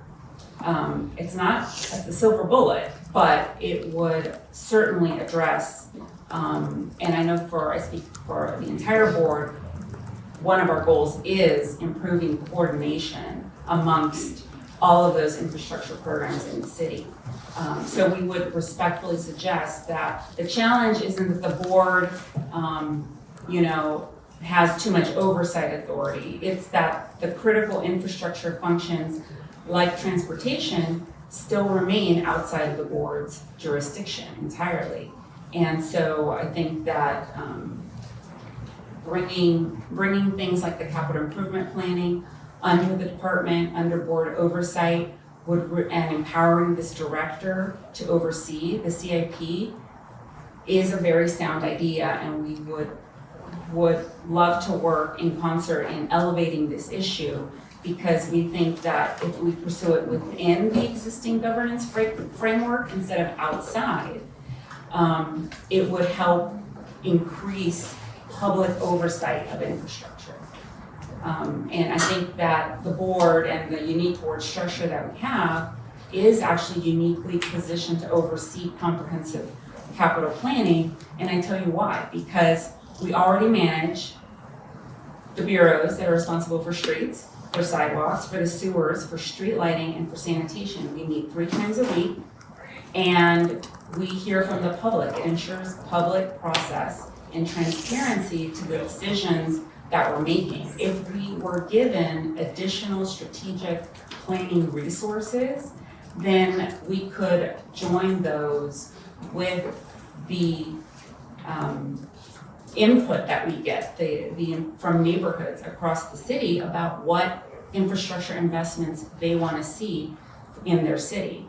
And so I think that severing the CAP oversight from the board would remove that public deliberation from decisions, and you're talking about creating a new public deliberation framework process outside of the board, and that would essentially create another sort of silo that would require more coordination And when, at the end of the day, what do neighborhoods want? They just want to see the investments. They want to see resource allocation that benefits them, that is transparent, and that is accountable. So just wanted to kind of loop us back. Now we're 470 square miles with almost 4 million people, and our street network alone would wrap around the earth if it was reduced to a single lane. So the challenge in 1905 was building infrastructure. The challenge now is maintaining, updating, and improving it. Vision Zero, green streets, complete streets, stormwater capture. The need for democratic oversight has not diminished. In fact, it's grown exponentially. The 99 Charter Commission understood this and reinforced the board's role as the department head under Charter Section 500A. That was not an oversight, that was not anachronism. It was a deliberate choice to ensure that decisions affecting every single Angelino and their daily experience would remain subject to robust public deliberation, again, 3 times a week. Over the years, many Angelinos with public works concerns have come to the board.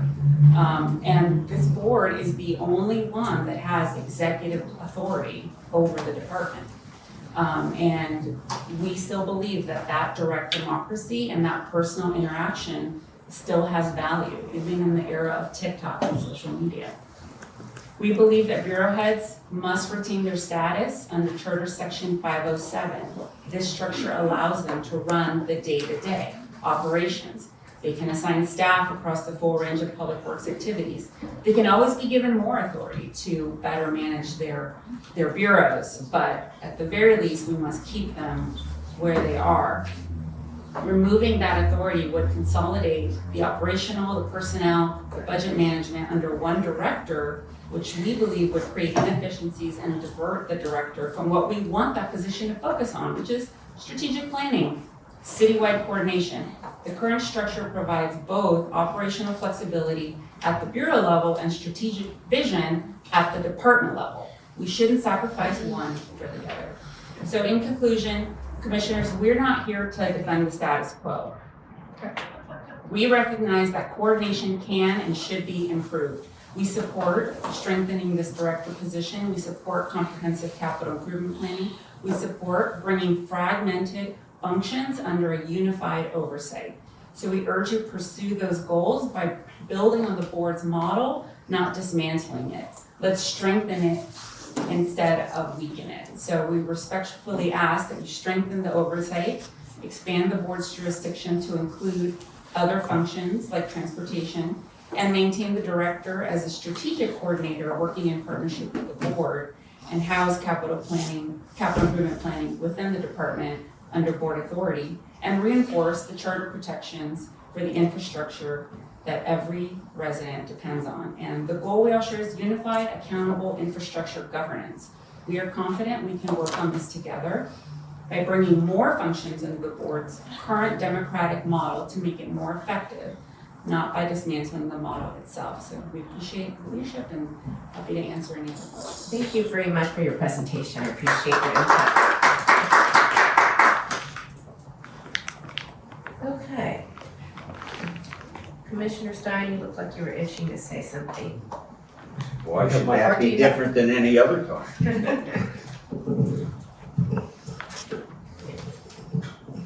You know, I've had the privilege of watching city government probably longer than most of you here, and probably longer than many of you have even been alive. And I've got to say, when I started, what was that? Especially those kids. Well, I'll take orders from them. Starting with when I got involved with government and watching Maureen Kendall on the Board of Public Works, coming all the way through with Mayor Bass's appointee. This is one board that has never been subject to any type of allegations of impropriety. And it didn't matter who the mayor happened to be.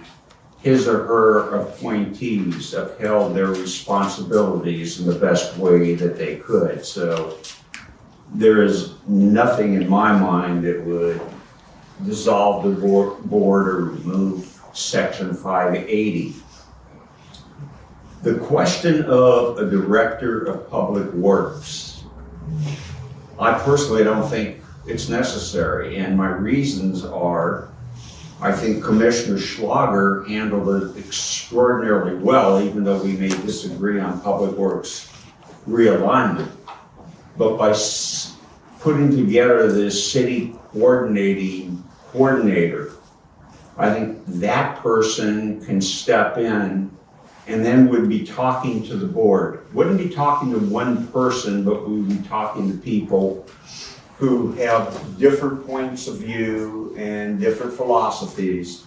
And I think that could move the coordination more than a personality-driven appointed director who, let's just say, and I'm making this up, he really favors street lighting.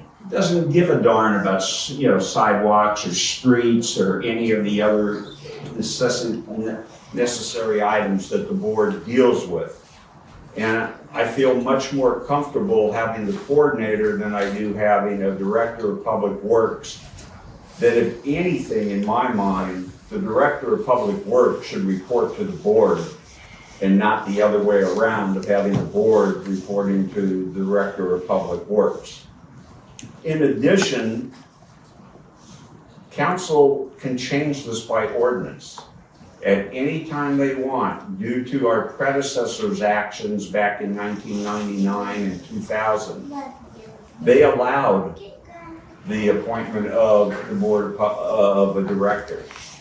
That particular person didn't work out very well, but that may be more personality driven than it was what his abilities might be. But if council feels that the Board of Public Works can't handle it, council, all they have to do is vote, get 8 votes, get the mayor's signature, and then we have a director of public works. There are several things, well, a couple of others that I don't agree with before I get into some of the things I think. Do you have any questions for? No. Okay, so thank you. Don't put She your doesn't nose have to in stand up there. Thank you, I appreciate it. We want Martin to stand. No. Okay, thank you, sorry. Thanks, Standing there. The idea of allowing the director to fire staff, including bureau heads, to me is a non-starter. I mean, in my time in government, I've watched any number of bureau heads come and go, but these are folks that work their way up from the very beginning, from the very, lowest level that you could be in the department. I think Vic Troyan was a exception where they hired him because he was the city engineer in city and county of San Francisco prior to that. But these men and women have worked their way all the way up. They know more about the department than any director of public works is ever going to know, unless somehow it's one of those 5 that are there that supposedly gets a promotion. But I don't ever see giving the director the power to fire a bureau head. The things that I do agree with Commissioner Schlager on is somehow, and I don't know if this is the place for the discussion, but transportation should be able to control from the property line to the street, to the, to the ROW. The idea of, Bureau of Street Services does this, but transportation does this, and a third agency for street lighting does that. Doesn't seem like the best way to do business for the people that live in this city. But I think that can be accomplished either internally or that can be accomplished by ordinance. I don't know whether it needs a charter amendment, and if it does, I'm more than willing to support that charter amendment. But one last statement would be, if it ain't broke, don't fix it.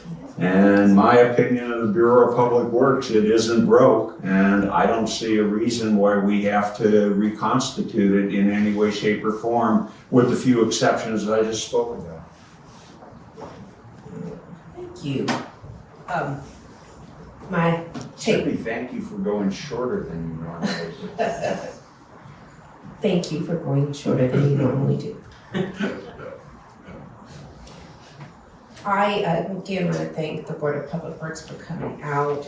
I don't see there should be significant changes, but I feel that there should be enhancements. I do agree with both commissioners. I don't know how we can provide DOT with jurisdiction over property line to property line transportation planning authority. I think we've had a lot of discussion about that in a lot of presentations, so I'm in agreement with that. I'm not sure whether that has to be part of, we could do that by ordinance or by edict, or whether there needs to be a change in the charter for that. I'd be interested to know that.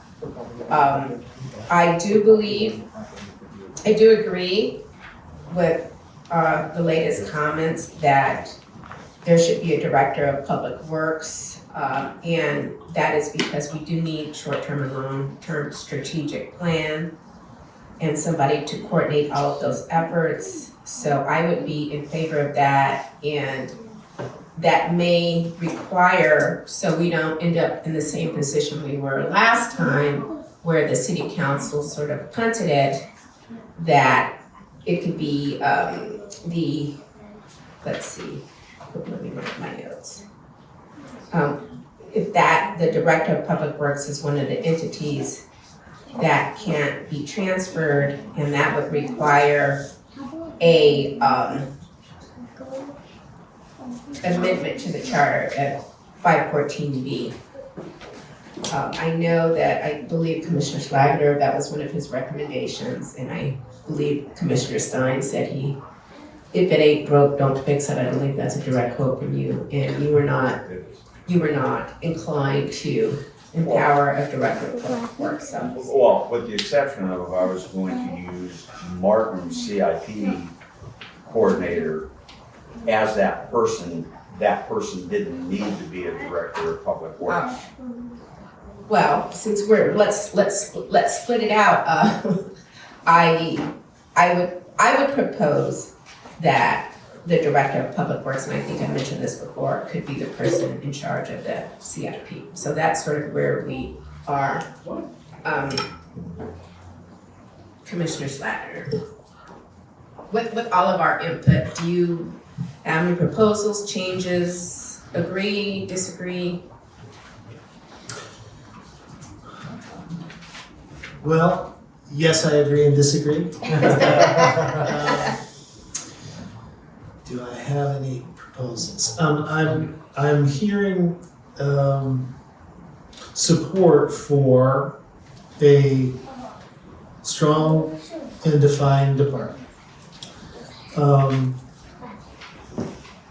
I think that there is reorganization that would be needed that can happen through the council. I did propose how I felt that we could try to do both, which is facilitate the council doing that while also, giving definition to what a stronger director and an assurance about the continuation of the board would be. I'm not quite sure how to parse out each of those things on the fly here. But I will say that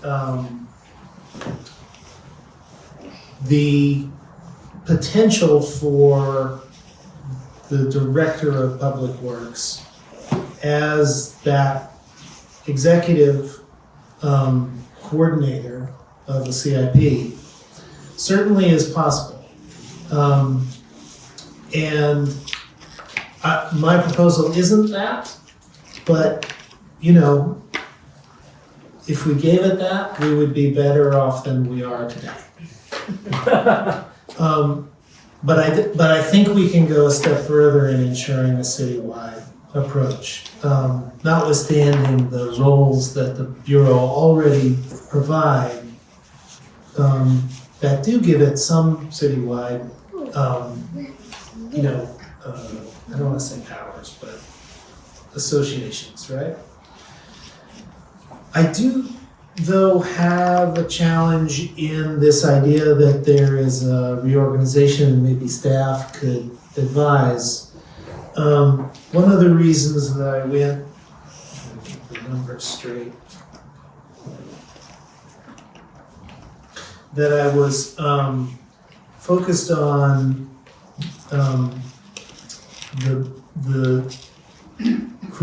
the charter stating a director, and the charter not stating each of its bureaus, would be to facilitate that reorganization.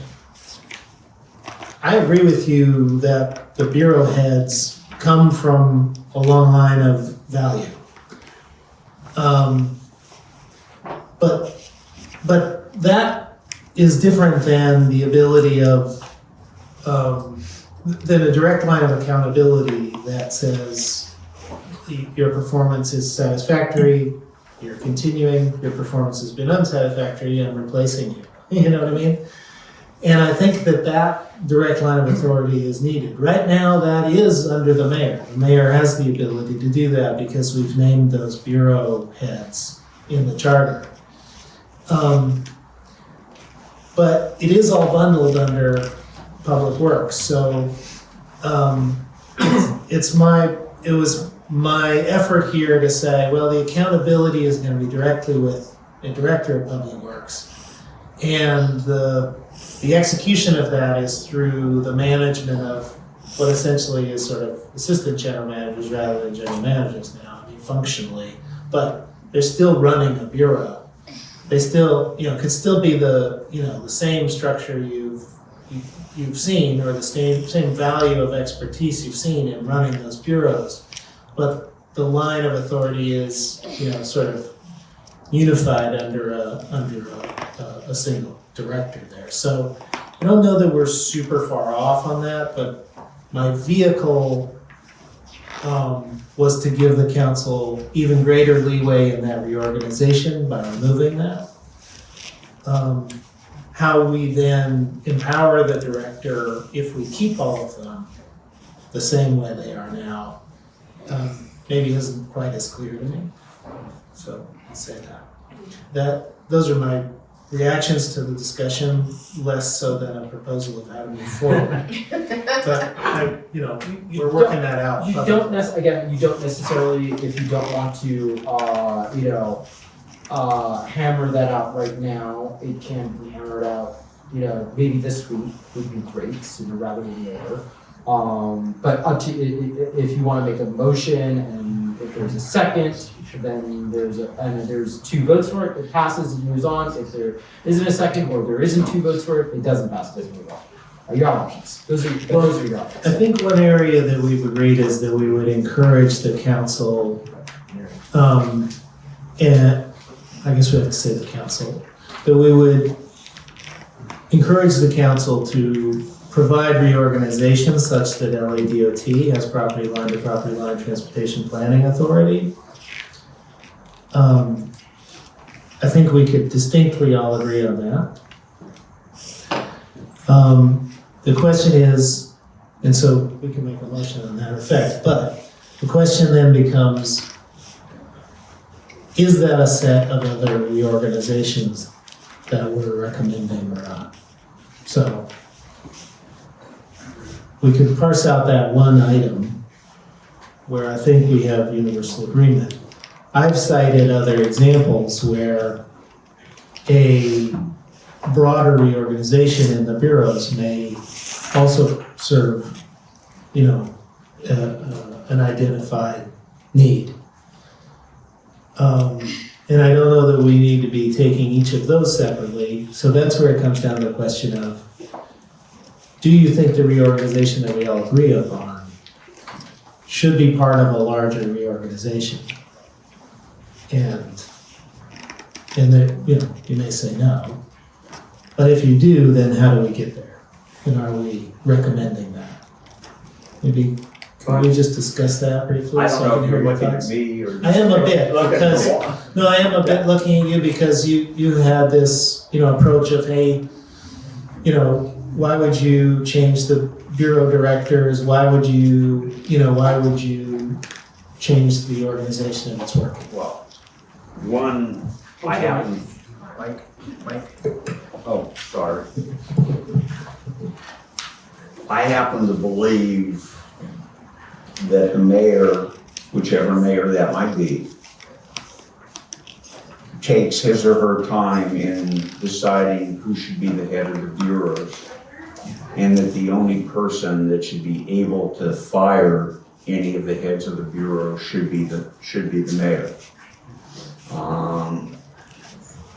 That's the prerogative that the mayor gets when he or she is elected to office. I like the idea of incorporating your idea of the city coordinating officer or CCO or such, and making that person responsible, among other things, for the coordination of the CIP. I think we can do that without trying to reorganize a complete department.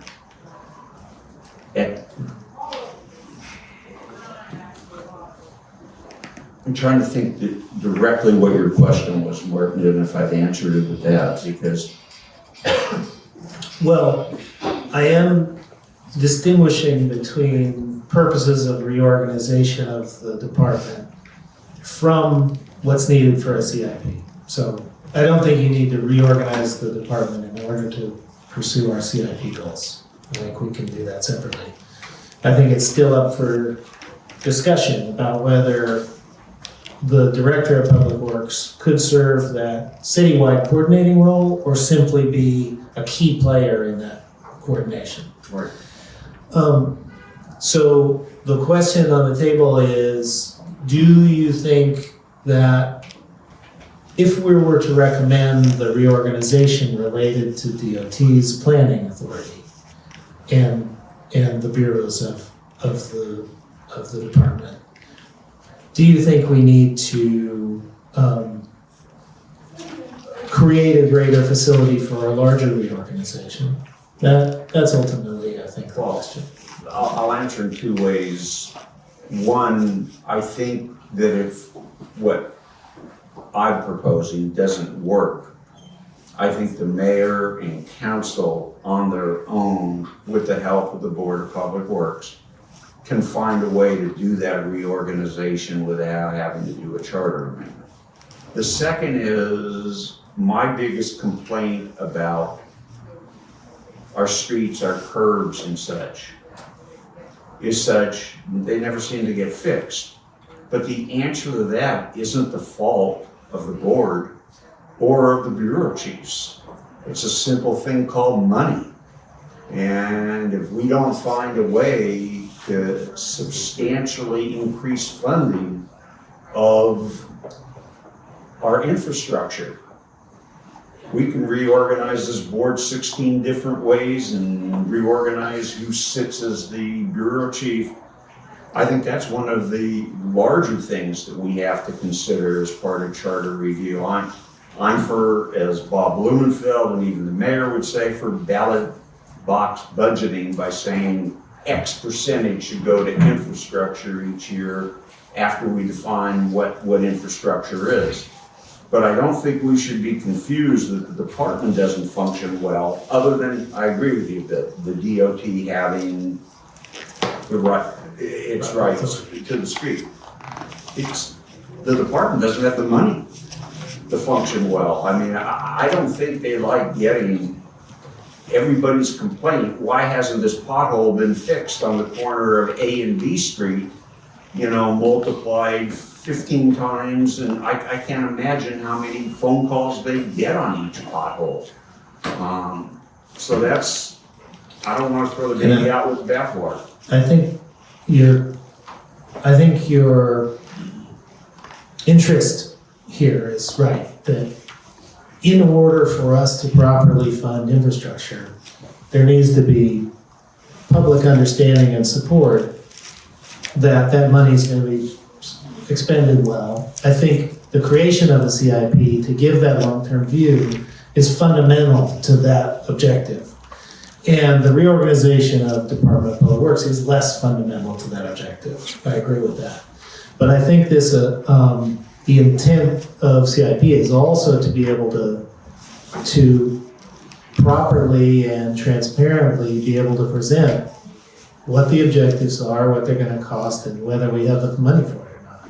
And with that, be able to go to the public and say, you know, here's the money we're proposing to collect in order to get it done.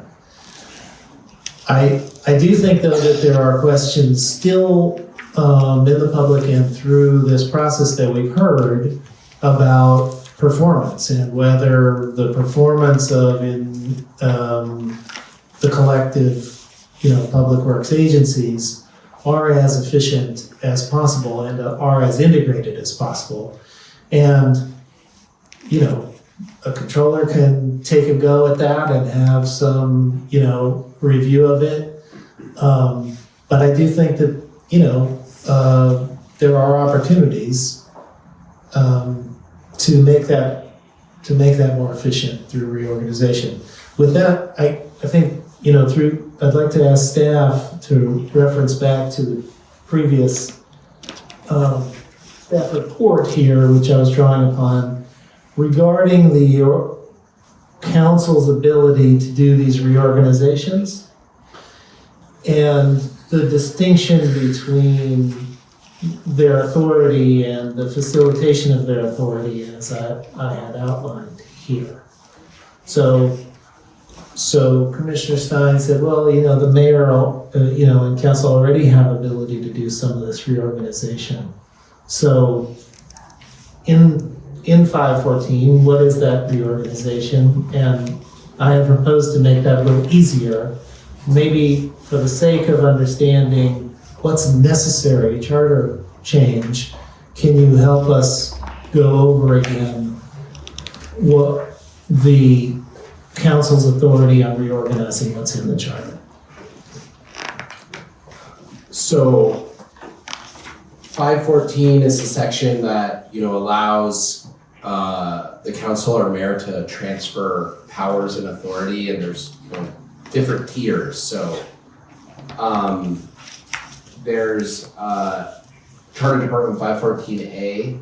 So if it's a charter department listed in the charter, the mayor may propose to transfer any of its charter-created powers, duties, and functions to another department, office, or board if it's approved by a 2/3 vote of council.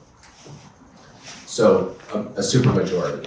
And then for C, if it's an ordinance-created department, so if it's not in the charter, it's just a majority. So that's essentially what Commissioner Schlageter's motion would do, is would be taking it out of the charter to lower that threshold. And then, the reverse right is 514C, where you have to do a charter change to change those powers. And that's things like the proprietary departments. And to add to that, that council, for even the ones that council could do on its own at any time, the council is asking us to look at this subject matter and look at these changes. So yes, they could do some of these changes on their own, but they're also asking you as commissioners to see, just do it within the charter. If you think it's worth sending to the council to do so. So I don't think necessarily just because the council could do it, next week, doesn't mean that it's not on your options. And just to add to that, this is one of those things where it's like the council could do it, but they've endless debates literally back to the 70s about should they do it, will they do it, and they haven't done it. They want us to pull the trigger. Yeah. Exactly. On a lot of things, as you know. A lot of things. And so what I'm proposing is that we say, yes, this needs to be done, our timeline means we're not gonna be able to go through every detail that's necessary in order to accomplish it. But we're making an active recommendation by putting it into this easier pathway to reorganize in order to further prompt the council to do it. And so that's a little bit behind. Right, but my problem is, I look at this charter commission is facing this ginormous Christmas tree that's larger than what we have in the nation's capital and the other major cities. And we keep hanging ornaments everywhere. And we're not gonna get all those ornaments clipped off that shouldn't be there. And I'm gonna ask staff, this has nothing to do with part of public works, for next week's meeting, as well as for all the other commissioners, it's not just gonna be limited to whoever the 6 of us are, to list how many different items we're supposed to consider, and then consider if the public is ever gonna have the appetite to go through all of these items. I mean, there has to be I believe, I don't think it was Commissioner Schlageter, it might have been, who was talking about the pruning that's necessary. And whoever it was, there's a lot of pruning, and, you know, we could make the motion, but I think a more limited motion of adding in the COO. And if that doesn't work, I mean, one of the things that I think this commission is going to do is to make sure we never go 20 years again without a charter reform commission.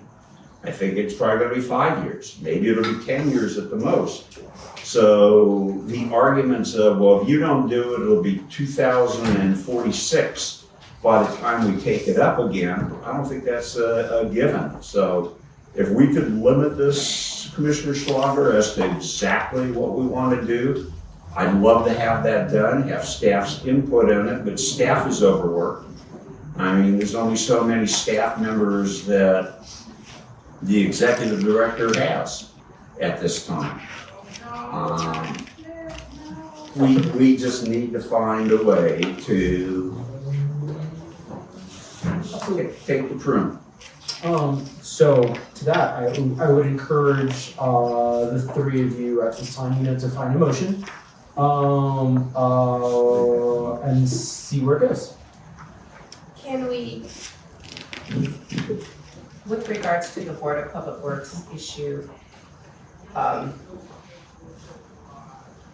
can we agree to amending section 514? Which one? That is the transfer to solidify the Director of Board of Public Works. That we're gonna add it or not add it? Amend section 514 to add the Director of Public Works as one of the entities listed in 514B, which the mayor and council will not have the ability to transfer. This would protect the position from being transferred as occurred in 2005. Is that a motion? Well, I'll speak against the motion. And then the reason I'd speak against the motion is. We gotta see if there's a second. Okay. Well, I would second it, but I also have a friendly addition. But we can. Okay, I will make that motion. So let me second it, and then we'll discuss, and if there's a friendly, we can talk about that as well in discussion, so I'll second. One, we haven't made decisions of, is the director gonna report to this new director, or is the director going to report to the board? And I strongly feel no matter what we do, it's the director should be reporting to the board and not reporting the other way around. I won't go through what I said before, but it's worked since I've been around this place.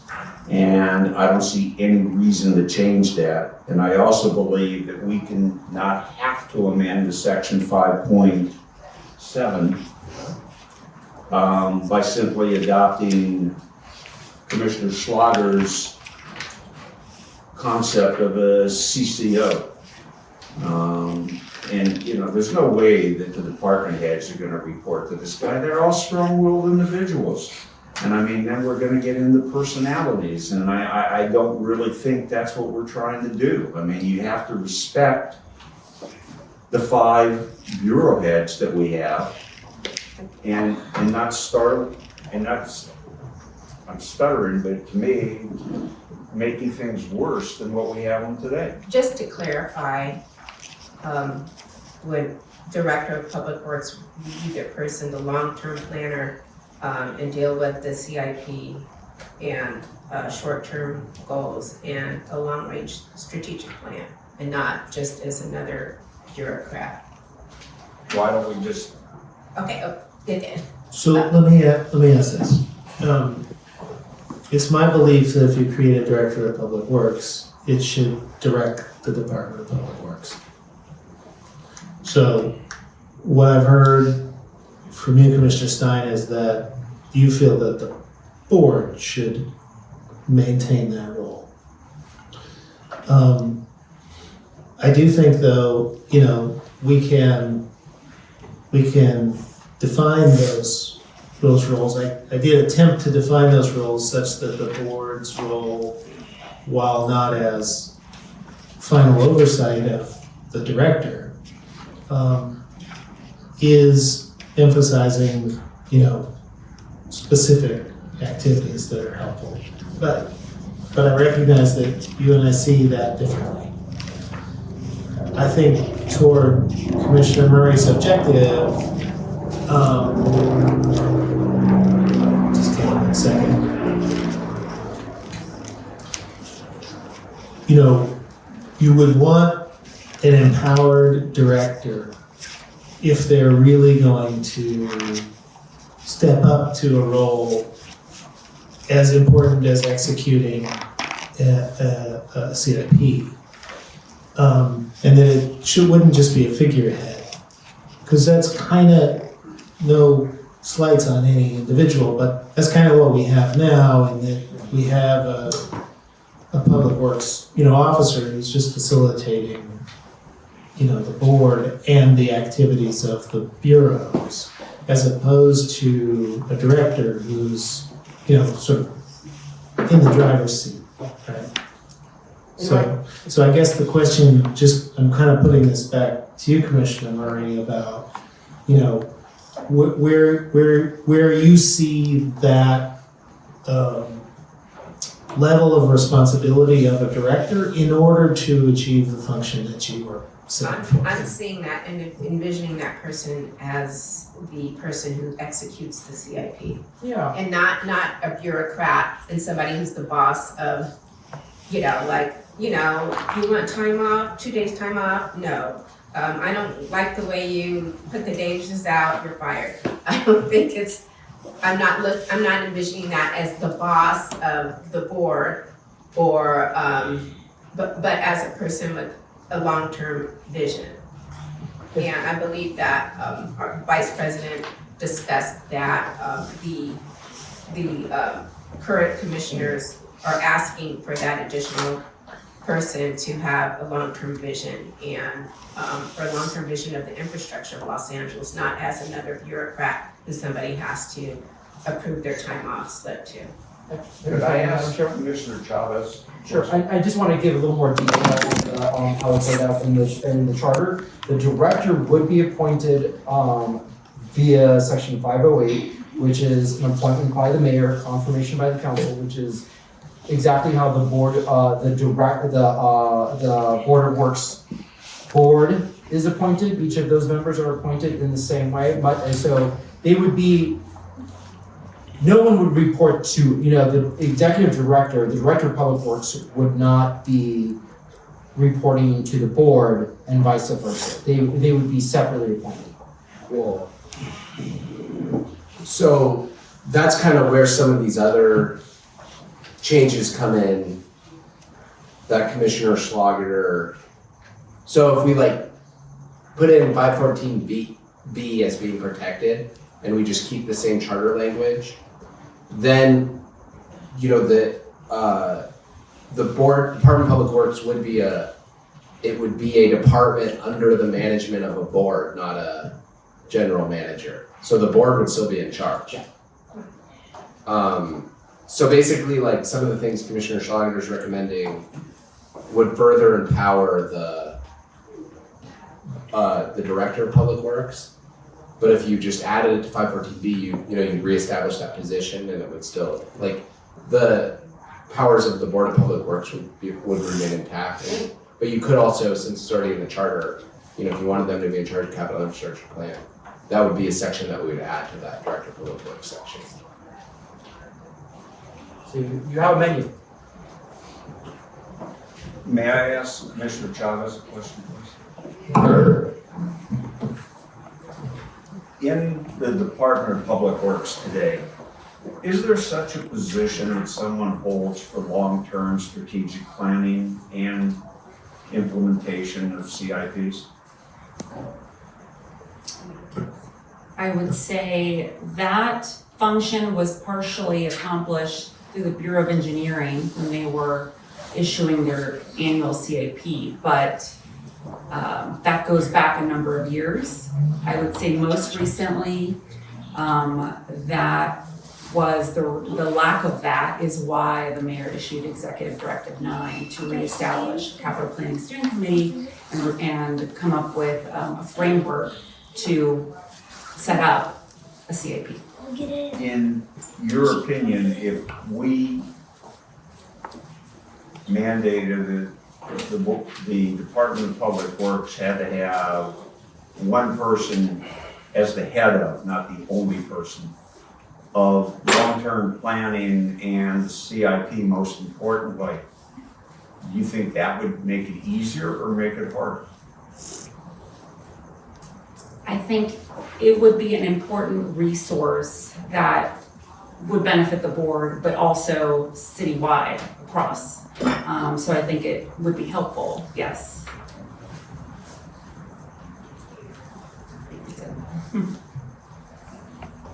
You want to be your friend? Well, I don't know that it is, because I'm trying to understand. But I want to, what I have proposed here in sections 581 and sections 582 are basically the distinctions between whether the board is directing the entirety of the agency, or whether the board is helping execute under the, ultimate decision authority of the director. Give me a second too. Sure.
I think.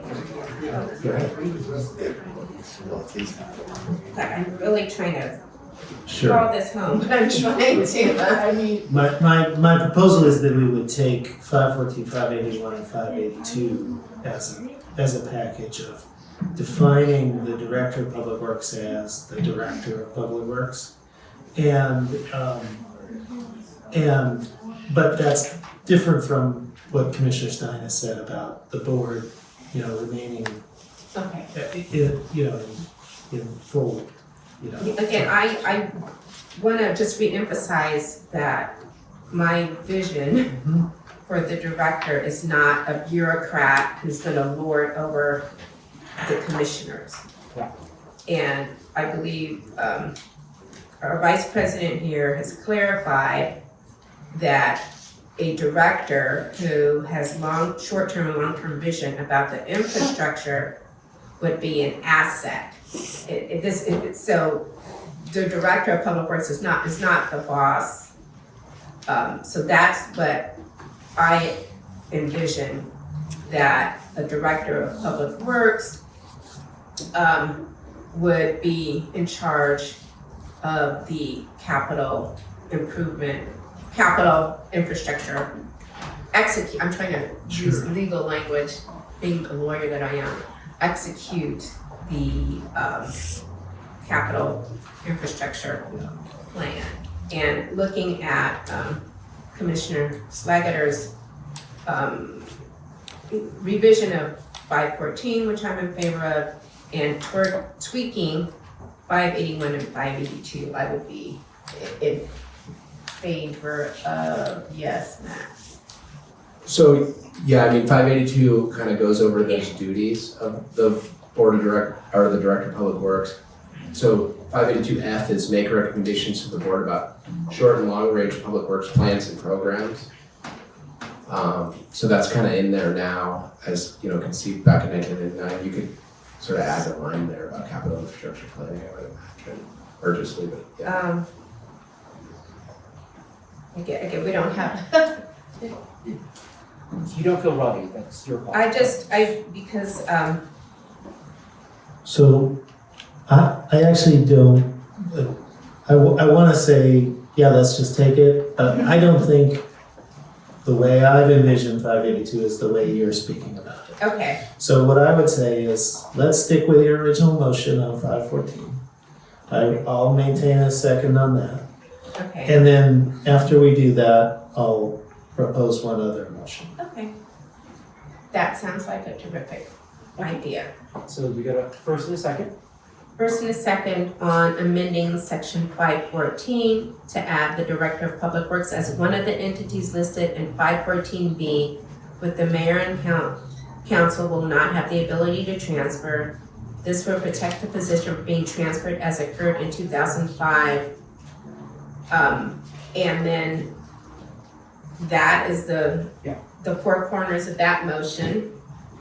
And then we will discuss what the Director of Public Works entails next. So Sure, do you want to have a vote on that motion? let's do that particular motion. Perfect. And Commissioner Schlageter has second that motion. I'll call for the question. Chair Murray, yes. Commissioner Schlageter, yes. Yes. Commissioner Stein, no. Thank you. Motion carries. And so we'll mark A2, empower the director of public works as. Okay. And so then I think there's further discussion about the elaboration of those roles that the commission can ascertain from your reports. So I mean. And that we would encourage this, and I don't think we need to vote on this, but we'd encourage you to make clear that, this would support capital infrastructure planning as well. Could you repeat that? I'm sorry.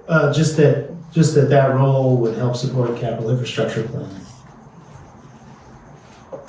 So is that in the motion, the capital infrastructure planning aspect of it? No, I mean, I understood that what you had said is then in your staff report, you would further outline what empowering means. Yeah, what a director of public works could do. Yeah. Some of that is outlined in my motion because these were my choices about what that would look like. And so one option might be a combination of 581 and 582. But you may have other menu options as well. And I just think framing that for the commission is Commissioner Murray's intent that, that director would certainly play a role in the capital infrastructure process. So I can imagine them not. But yeah, I think we hear you on as we continue the thought process on CIP and execution, on needing to find ways, what next? You have a CIP, well, what next? Correct. I think so. And Commissioner Stein is talking about the COO I'm director. CCO. And Commissioner Schlageter talking about some hybrid. I think we're Commissioner Stein and I. And you can still, like I said, you all can work on a motion after this meeting to continue the ball moving. Could I ask one other question? It might be a different motion, but I know that in the laborious presentations that we've had, this has been very, very well briefed and presented. I know we had a proposal which I favored of moving street lighting to DWP. When are we going to take that up? So, may I? Yeah. Because I did include that in as one of the potential objectives of a reorganization that we would encourage. Though I wrote it as a request for the council and mayor to study the costs and benefits of legal feasibility of a potential shift of street lighting to DWP or LADOT, including recommendations for current and future assessment revenue, because that was a key focus of the street lighting presentation. So in my notes section here on the first part of this motion that we're talking about right now, I have 6 bullets of potential reorganization objectives. I would love to put forth a recommendation or motion that the council, that the commission advises the council to undertake a reorganization with these bullets as potential objectives. But the only one we've really talked about, other than street lighting, which we talked about right now, is the property line to property line authority for DOT. I think that one. So I would love to make a motion that incorporates as many of these objectives as possible, but I want you guys to feel comfortable with those bullets, or for us to just make a recommendation to the council that this reorganization be undertaken. So my motion is in development here, which is either recommend the council reorganization be undertaken, or recommend the council undertake a reorganization, including with the following possible objectives. Another thing that's going to come in that report on the COO for the Government Structure Committee is basically just looking at 514 in general and, empowering a new office, whether that be the mayor or COO, to be able to make those reorganizations. So there's going to be more opportunities to kind of address this issue and sort of a more holistic, not just with infrastructure, but sort of for all cities. I think it's still valuable to give some record or output of all of the detailed work and discussion we've had as a body here. And this is how I've compiled it, but I want you guys to be comfortable with it in order to do so. Are you making a motion with regard to that? I would happily make a motion that this committee and the commission, however you would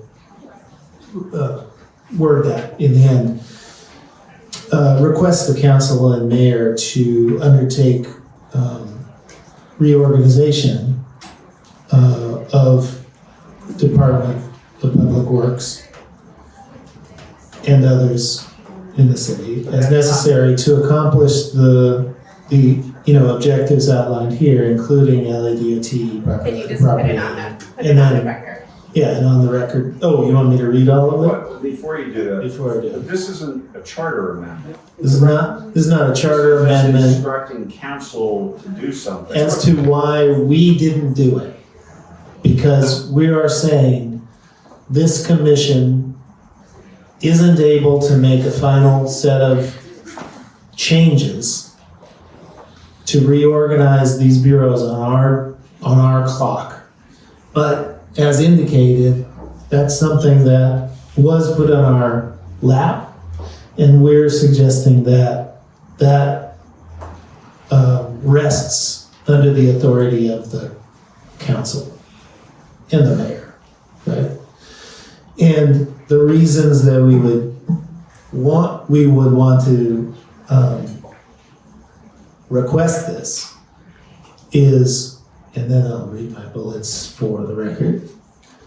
One is to provide LADOT with property line to property line transportation planning authority.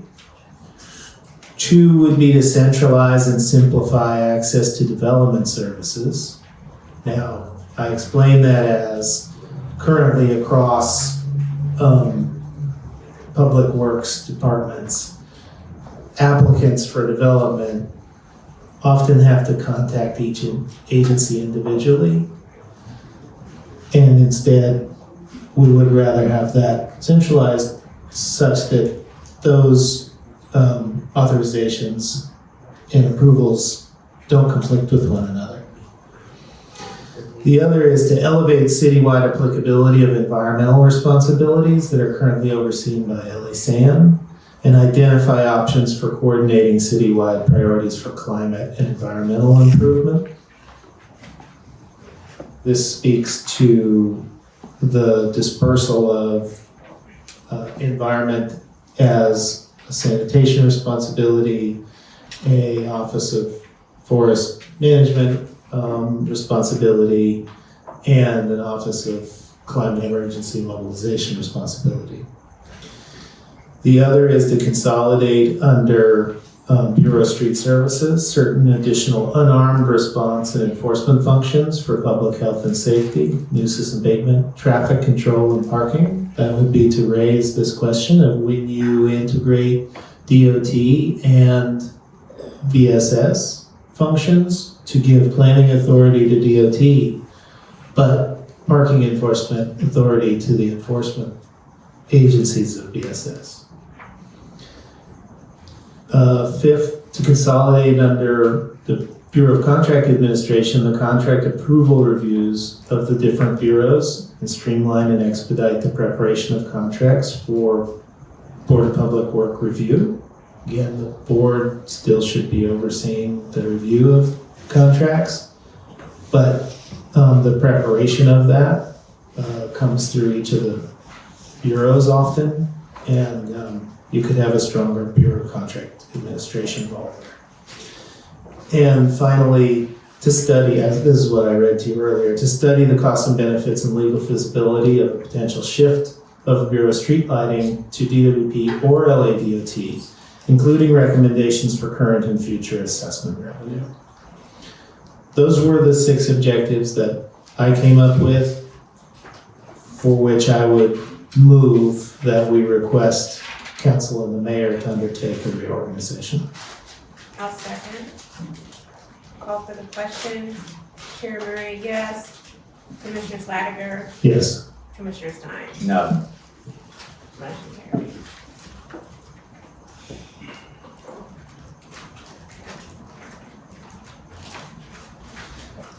This is a great example of public discussion through disagreement and understanding. So appreciate us all able to work through this and taking the time. And Chair, I realize we've been here a long time, but I really feel like this was a valuable conversation, and one, as I said before, that in writing this, I wasn't able to have with my fellow commissioners here.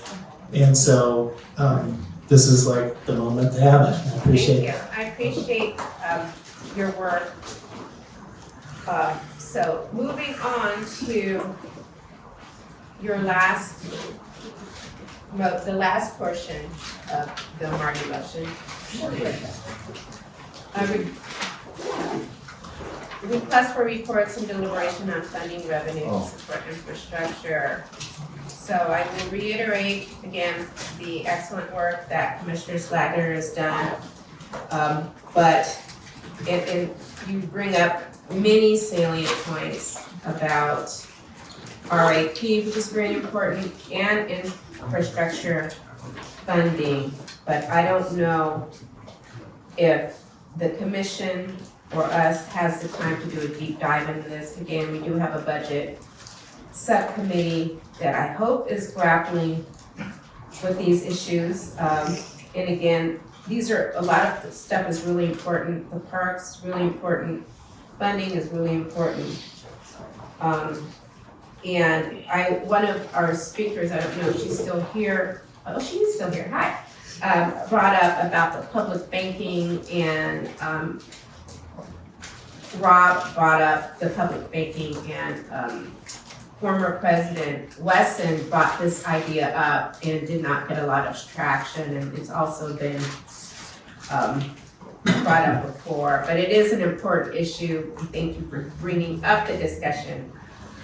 It's just my feelings that I don't know if we have time to deep dive into this. That being said, Commissioner Schlageter, do you have any?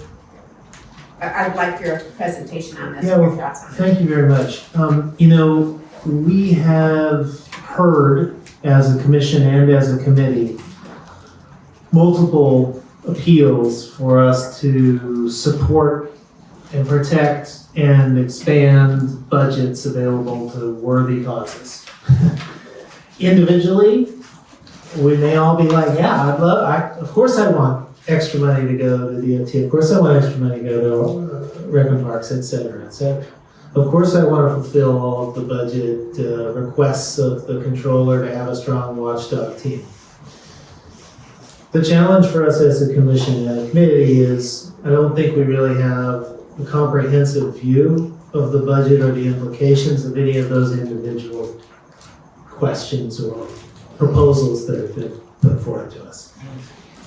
And if we're not able to take that individually, I do think that there's a need for us to signal that a greater conversation over revenue and the charter's role in revenue is necessary. And some of these other financial strategies. Not sure why I'm getting feedback suddenly. I wasn't getting it before.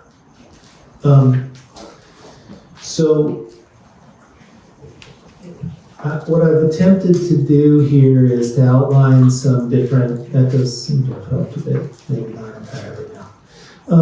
I've tried to outline a series of potential revenue and financing strategies that I've heard from our discussion and that I see as possible in the charter. And I recognize that this committee is not going to be able to handle that. I do think it's worth putting on the list of to-dos for the commission, and whether that's through the new ad hoc committee or whatever, for them to be able, and us as a body, to be able to decide whether there's capacity beyond this individual committee.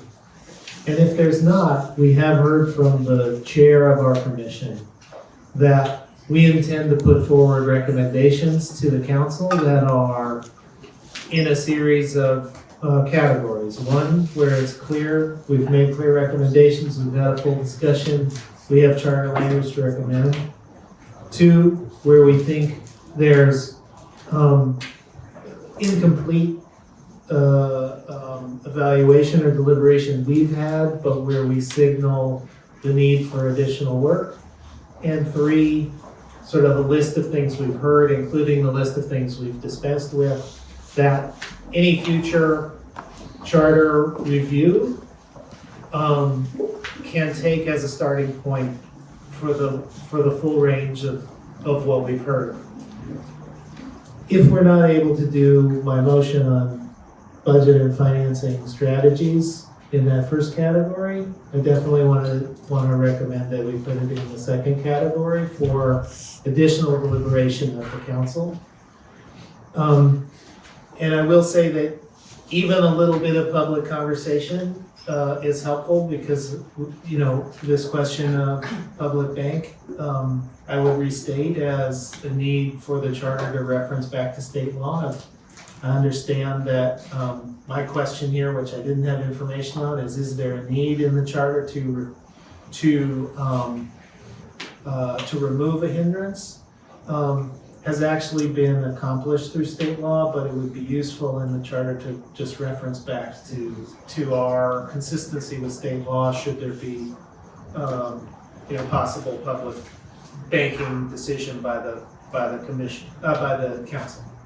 So that's my objective here. I mean, individually and as a package, I still would love to work through each of these because funding and revenue is so critical to our objective of infrastructure. But noting the time today and noting the lack of future committee meetings for us, I would like to move that this request be put forth to the full commission. And if that's through the ad hoc, that's fine. With anything you might want to add to it. With the hopes that it, falls into one of those first two categories. Well, you have the chair of the ad hoc committee sitting right here. Yeah, well, it's not exactly true. So I don't know, I mean, one I would say is there anything that you had heard or on your mind that should be added to a funding revenue list? And two, can we move this as a request for deliberation of the commission? That the commission could say yes, or the commission could say no, let's put it in that second category. So, and we are having the proprietary departments present to the Personnel and Budget Committee. So some of this might be relating to that. Those reforms might move forward through that route. So with the addition that Personnel and Budget Committee may also take up any of these. Yeah. Or add to the list. Trying to answer Commissioner Schlager's question without pretending to know all the answers. One of the objectives of the ad hoc committee is to do a substantial, not using scissors, not even using pruning shears, but using an electric saw or, as Justin is saying, chopping down the tree. I have no idea how the ad hoc committee will get through, and that's why I've asked staff to prepare for us how many different items there are. But my guess, if we can accomplish that in 2 meetings, from 9 to 5 each time or longer, we'd be very successful. So I have no problem with you sending this. I can't guarantee in any way that's going to be taken up. It's just a limitation on the time that we have to perform our duties and move things to the commission. I agree completely on the time limitation, and it's exactly why I felt the need to put it on paper somewhere. Because we are undertaking a portion of charter reform that may be necessary. And we're not even gonna get to complete that portion. And I think the council needs to hear from us that there is more work to be done. And that, as we discussed in our previous deliberation, the council needs to step up and tackle. So it's my desire to put this forth to the ad hoc for consideration without any expectation, and certainly the chair can't promise a result. But for the commission to see and weigh and prioritize as they see fit. And if that prioritization means we're not able to undertake this, including whatever may come out of the Personnel and Budget Committee, that it still remains on the radar and on the list of to-dos that the council needs to see from our recommendations of the commission. One thing, I have a question for Max, and I know the time is drawing late, and I'll try to make it brief. I know Law was going to send us requests. I did that battle for 3 years, what the airport can transfer to the general fund that we can use. And so if their request is anything about using airport funds, which I was always in favor of, it's a dead issue.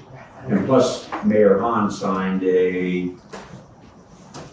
what's the word I'm looking for, but basically renewed our grant program, and if you're getting a grant, you can't do anything for it's either 20 years or 50 years once you've taken an airport grant to divert money. So I don't see how that's gonna help this commission or this subcommittee or the ad hoc committee or the full commission in looking at that as a revenue source.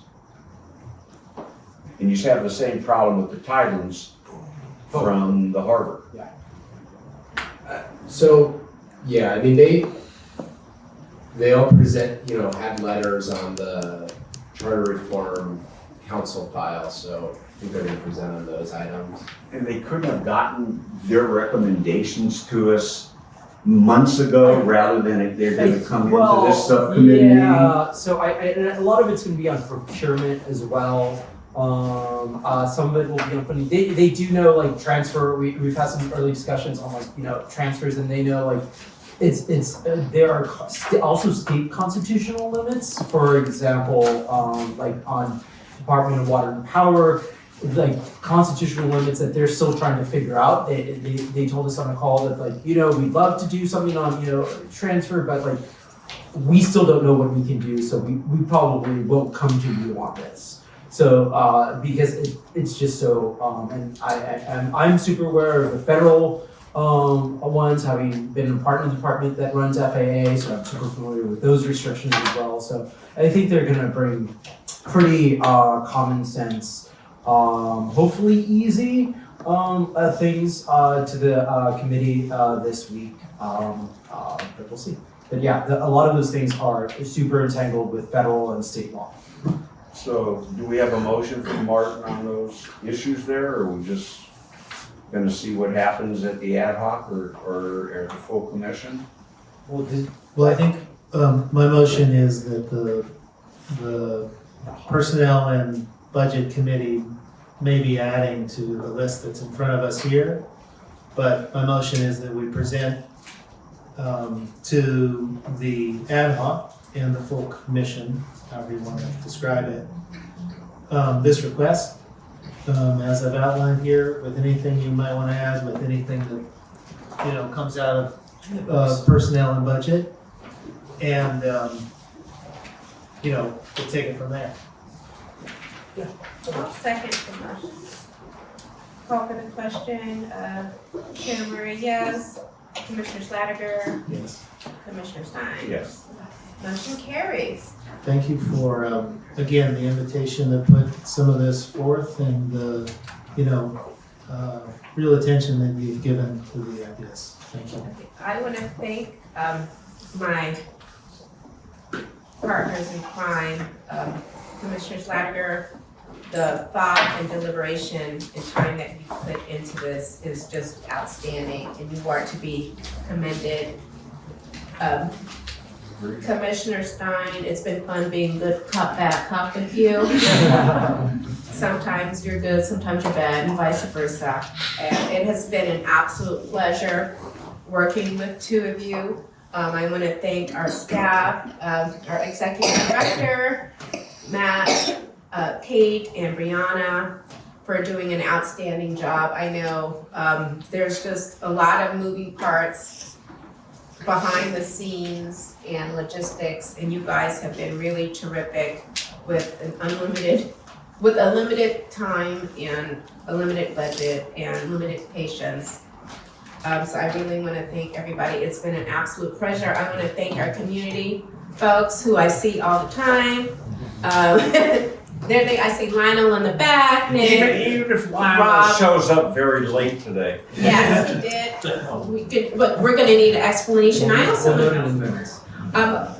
one thing I wanna bring up is that, we did get a report from our assemblies, talking about infrastructure. I wanna thank them, and I don't know if anybody's here, but, we have outside folks, people who make their comments and give us suggestions, and I'm gonna thank them for all their input on the planning and infrastructure, and also our city council members and our heads of all the different agencies, I want to thank you for your time and attention to coming to all corners of LA, which is important that we come to all these corners of LA and discuss and deliberate. So it's been a pleasure serving as the chair of this subcommittee, and I want to thank you all for your patience, your attention, and your community input.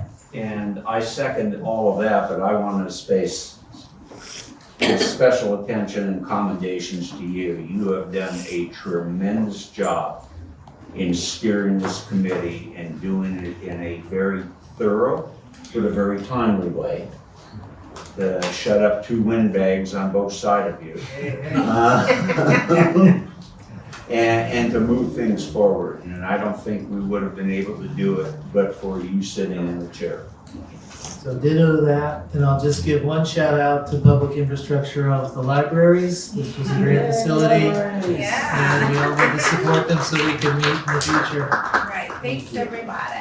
Thank you, Commissioner. I think it's no joke that this committee has started first and did the most amount of work. So really appreciate it. Motion to adjourn, second, all in favor? You can do so without a vote. Okay.